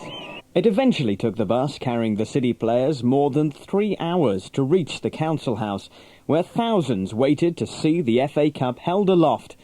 Fans took up positions on top of buildings, some perched precariously on traffic lights and lampposts. There was a sea of colour as sky blue banners were waved madly. Inside the council house, goalkeeper Steve Ogrizovic struggled to take it all in. Well, I mean, anybody that sees that, I mean, I think everybody's here. So I can't believe there's anybody else left in Coventry because, you know, I've never seen anything like it. I mean, it really, I don't know, it really does make you feel, I don't know, words can't describe it. It's superb. How about the day in its entirety? Because even when you arrived at the hotel, there were hundreds of people there as well. That's right. I mean, the weekend has been superb. Today, the celebrations, I mean, down at the hotel we stayed at overnight. I don't know, it's supposed to be a secret hotel, but there seem to be hundreds who found out. Another well-kept secret. And then we got all the way to the crest, and from the crest right through to the city centre, there's just been a massive sky blue, and people who just want to cheer us on. Have you been able to take it all in? It's very, very difficult. It's something that won't sink in for a few days, and certainly the importance of it probably won't sink in for a few years. We've got Trevor Peake here as well. He's wearing a very silly hat as well. Trevor, how are you? Right. I'm superb at the moment. Right, thank you. not too bad at all. Just recovering from last night and topping up a bit, I think. I thought you looked a bit green round the gills. Yeah, it wasn't the most enjoyable coach ride I've had in that sense. I mean, it was obviously in the sense of so many people have turned out, and you see so many smiles on so many people's faces, and for you to have done that just through a football game is unbelievable, really. A local lad, born at the George Eliot Hospital in Nuneaton, this must be extra special. Yeah, it is. I've seen a lot of faces that I know in the crowd, and you know, they've cheered me on. I've tried to cheer them all back when I've seen them, because I really appreciate them coming out. A lot of very moist eyes. It's a very emotional moment for everybody. That's right. There's been a few over the past 24 hours, but this is definitely one of them. Incredible. Where does the party stop? That's the point. I don't think it ever will. Outside, the celebrations went on as the City players stepped out onto the balcony to pay their own personal tribute to the fans who'd stood for hours in the pouring rain. Steve Ogrizovic. Superb. Well done, everyone of you. Is anybody else left in Coventry? And a quick word from Benno. Have a word, Benno. Tremendous. I hope you're all there for a charity show. We'll bring that home too. Brilliant. Lloyd McGrath. It's great to see you all out here today. It's superb. We love you all. Thank you. John Sillett. I feel proud of you. Brilliant. George Curtis. On behalf of all the lads, John and myself, well done. We thank you for your support.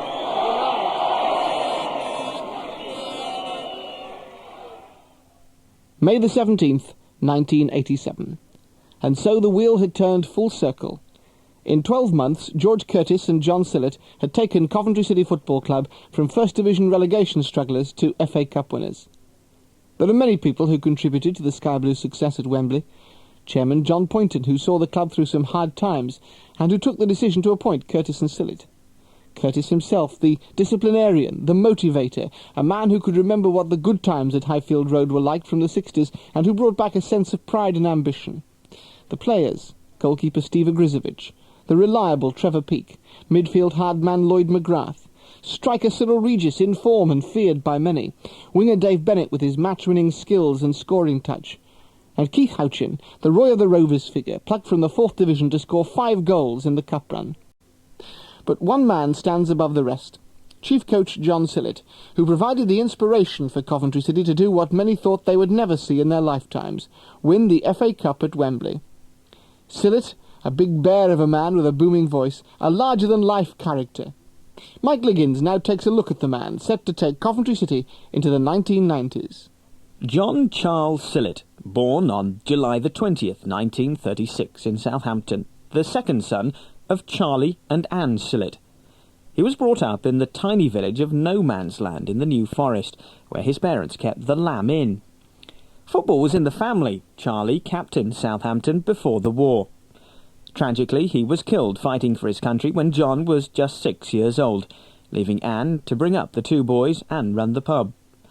For young John, the ambition was not to be a footballer, but to be a jockey. Until I was, I suppose, 11, I was always going to go into racing stables. I was about 6 stone, and then suddenly from 11 to 13, I just shot up. And I used to ride racing ponies in the New Forest, and we got quite a good name.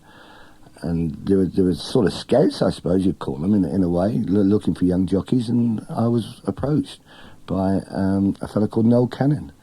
And he said, we'd like you to come when you leave school into the stables.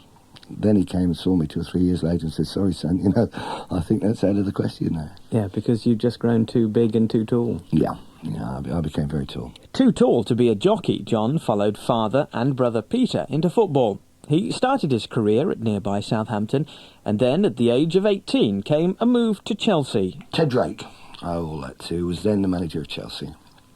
My father was a professional footballer, and him and Ted Drake had a trial for Southampton on the same day, and my father kicked Ted Drake, and Ted wasn't signed because he was injured, and they didn't really see him at his best. They signed my father. Now, Ted Drake's second trial was for Arsenal, and that's how he became an Arsenal player. He signed for Arsenal. So I suppose my father made Ted Drake in some way by kicking him in a trial for Southampton. Well, they were friends, obviously, for years, and he came and signed my brother, and my mother said, well, look, I can't run the pub without Peter. So if you're taking Peter, you've got to take John. Well, he'd never seen me play, and he said, well, what's he like, Pete? And Pete said, well, I think he's better than me. And he said, right, I'll take John. So up I go to London as a ground staff. Well, they were called then, not apprentices, and you worked on the ground and played for the youth team. Hard days in the early days at Chelsea? Oh, I ran home, I think it was about 7 occasions. I hated London. I thought London was the loneliest place in the world, because Peter got married, and then I was just left in digs, which I hated the digs at the time. And I just kept getting on the train back to Southampton, and my mother would get a phone call, come and pick me up in Southampton. But eventually, obviously, things worked out fine. Eventually, things were marvellous, yeah. I had a very hard time at Chelsea because the fans expected me to play like Peter. We were different types completely. Peter was a class player. I was more aggressive and, I suppose, a hard-tackling type of player. Sillett made 93 league appearances for Chelsea between 1956 and 61. In the summer of 1962 came a move to Coventry City. John takes up the story. I was, at the time, captain of Chelsea, mate. My brother had broken his leg and I was captain, and we had a new manager called Tommy Docherty came. And I was walking out as captain with the ball at West Ham, and he just took the ball off me and said, sorry, you're not going to be my captain. And I had to go to the back. This is actually just when we're going out onto the pitch at West Ham. I didn't think that was the right way of doing it. Tom and I had differences. And Tom decided I'd never play for Chelsea again. What was he like, Docherty, in those days? He was fresh, he was new, he was completely the opposite from Ted Drake, and he went with his younger type of player, let's say that, which I'm not saying was wrong, but that was his decision. But I thought he should have given us a fair chance to see what we could do, the experienced players, because he cleared a lot of us out. And therefore, Jimmy Hill and the chairman, Derek Robbins at the time, came and signed me, thank God, and it was the best move I ever made in football. Tell us about those days at Coventry, because they were quite obviously great days under Jimmy. Well, I'd never played at Coventry. I'd never been to Coventry in my life, when I signed for Jimmy. And coming here, seeing the pitch on the slope, thinking, God, what have you done? I went in and asked for a jockstrap, which is something, obviously, you wear under your shorts, and they never had one. Whereas at Chelsea, you had the choice of 100, And I looked at my brother and I blamed him. I said, you said go and sign for Jimmy, he's going to be a go-ahead manager. And I said, I think you've done me a bit here. Actually, at the end of that season, there was one game to go, Burnley, I think it was, we played, and we lost that. And I went home, came back for pre-season training. There was a complete new pitch. It had all been levelled out, and I thought, Peter could be right. Things are going to start happening here. Great days, wonderful days. Man. Presumably you came up against a man by the name of George Curtis. What are your first memories of him? My first memories of him was, I was introduced to George. I stayed with George and Inga. They hadn't been married long when I came up. They were my landlord and landlady, because Coventry couldn't afford hotels in those days. And I remember he had this little Beetle car, a little Volkswagen. And I'm talking to somebody leaning on the Volkswagen. Somebody says, now look, get off my car, because that's my pride and joy. And I looked at him and I thought, well, I better listen to him. He looks the biggest type of fella. And that was really George Curtis all over, wouldn't it? Nobody could go near his car, mind, his Beetle. Oh, he thought the world of these Beetles. And Jimmy Hill, very special kind of person. Jimmy has done more for me in football, I think, than any other man, other than my brother. Jimmy has been superb to me, and I think he's good for football. George and I picked a lot of his ideas up. We brought them into the present Coventry setup, and they're still working, so they must have been good ideas, mate. Sillett spent 4 years at Highfield Road, in which time he made 109 league appearances at fullback to share in the glory days of the 60s. He left the club as a player in 1966, transferred to Plymouth, before moving into coaching at Bristol City and then management at Hereford. Well, it's a very small club, and I applied for the job. I'd left Bristol City, and where I was working with Alan Dix, who was Jimmy Hill's assistant at the time. I worked there for 6 years, and very successfully, I suppose. And I applied for the Hereford job, never heard anything, except a phone call came one Sunday morning and said, would you come down for an interview? I went down, the chairman wasn't there, so I thought, I've got no chance. Never heard a thing for a week. Sunday, the phone rings again. Will you come down? I drove to Hereford, walked in the boardroom, the chairman said, "You're our new manager." And I thought he was taking a mickey out of me, you know. No wages had been talked about, no. He hadn't even met me before. And he said the board was so impressed. He said, I know of your record. He said, "I'm putting you as manager." We had some great days, you know. We won the championship of the 3rd division, which was a very good performance, I suppose. But the following year we got relegated. But the board went a little bit the wrong way, and they started to fight amongst themselves and argue. And I just thought, well, let's all, to be successful, you've all got to work together. That's from the chairman down to the boot boy.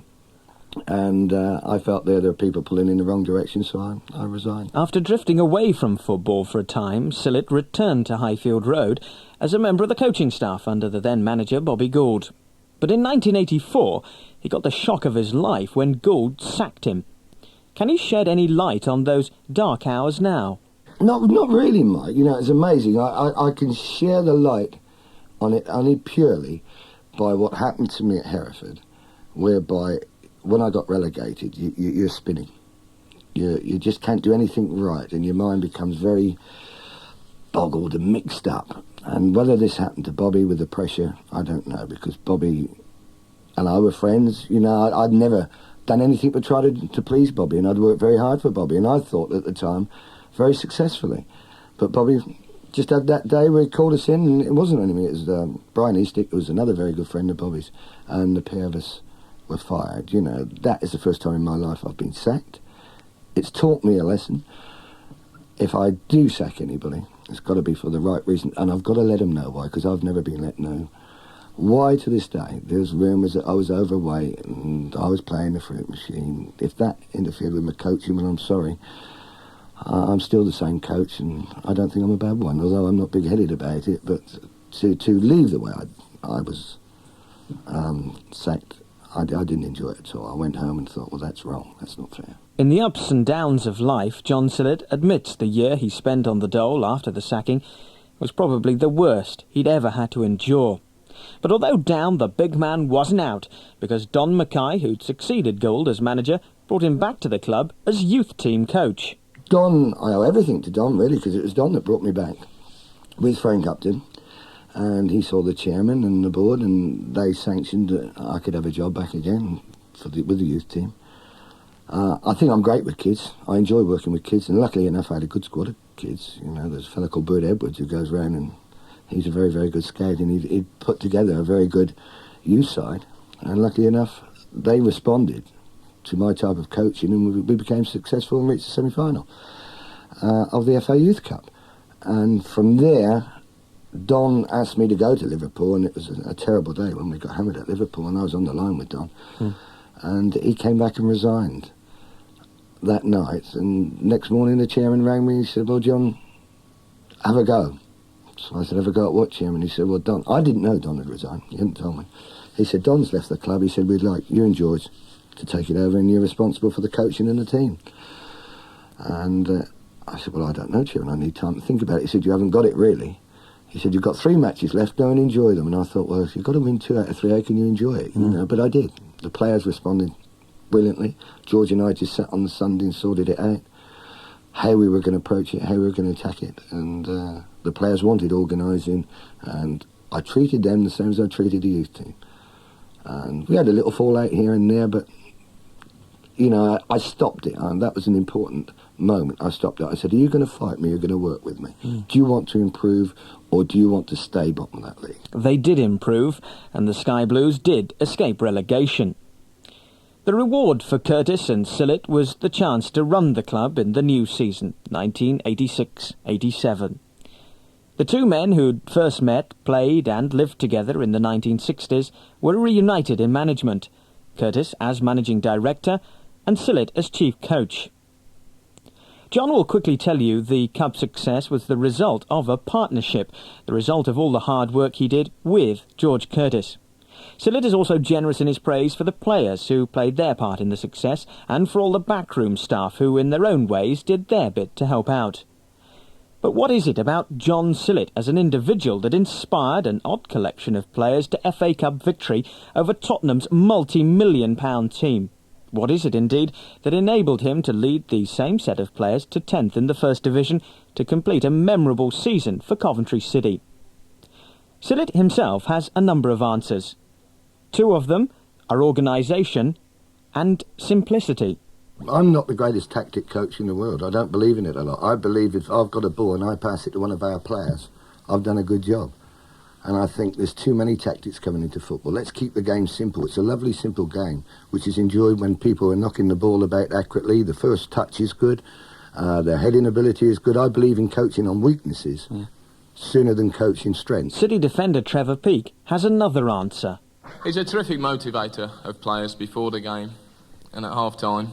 I've seen his head go purple a few times this season. And he's a terrific coach as well. He understands the game very well indeed, and he must be the top manager that I've played under. Neville Folger was the Evening Telegraph's chief football writer for 14 years. In that time, he saw a number of managers come and go. The last game he covered for the paper was the cup final at Wembley. He'd watched the City through the lean years, and he knows why John Sillett helped to bring success to Highfield Road. I think one word sums it up for me, and it's a word that a lot of players have used to me, which is the word enjoyment. I mean, I've always been a great believer in any job in life that if you can enjoy doing it, you do it better. And this season, I think every player will tell you, tell me, tell anybody who asks them that what they've had this season is enjoyment. And I think John Sillett's secret particularly is to be able to bring this enjoyment into the game. And into the way they play, and I think they've enjoyed training, they've enjoyed playing, and it's shown through. I mean, obviously the guy can coach as well. He's a very, very good coach. There's no question at all that John Sillett, when he wants to be, is a very, very hard man. The players admit that as well, and John sometimes operates off a very short fuse, especially, you know, in pressure times. He can fly, and a lot of people think in some ways that George Curtis is the real hard man and John Sillett calms George down. Often it's the other way round, that George acts as the little go-between and keeps Sill down at the real level, because he can fly off and he can be very, very tough. And it's that, plus his love of life, and he is a character that bubbles and bounces, great sense of fun, and he's got that through to the players. John Sillett is a complex character. He's got a fiery temperament, there's no question about that. I remember well incurring the Sillett wrath on one occasion as he reduced me to nothing, that big frame looming over me and the gravelly voice spitting venom. You can't argue, you can only suffer. Football management is a pressure job, and when pressure builds up, John Sillett lets off steam like a runaway train. His wife, Jean, says she has had to share not just the ups, but also the downs. Yes, you know, especially if the team haven't done so well, then we have to sort of take everything very quietly and just keep everything on a very low key. But Sillett is fun to be with. He's a funny man, always ready with a witty comment or a humorous anecdote. He's intelligent and makes compulsive listening in a sport not noted for having too many good talkers. Sillett is direct, original and very entertaining. He works hard and knows football inside and out. When he's not watching, coaching or talking about football, Sillett loves horses and racing and the support of those really close to him. I relax with my family. I've got 5 children. I've got 2 girls, Dawn and Jackie, and 3 boys, Neil, Alan and John Jr. My relaxation would be taking them for a meal or being with my family. I think that it's wonderful to have a family close to you that supports you, which they have done throughout. And with my wife Jean, my mother-in-law, really has done wonders for me. She's Dolly. She's been tremendous help to me through the bad times, and she's had a bad time herself with her husband dying, and she's battled through, and those battling qualities I've sat back and watched. And I think for a woman for her age to come through that traumatic experience which she's had, I think that gives you the will to fight and say, come on, let's go for it.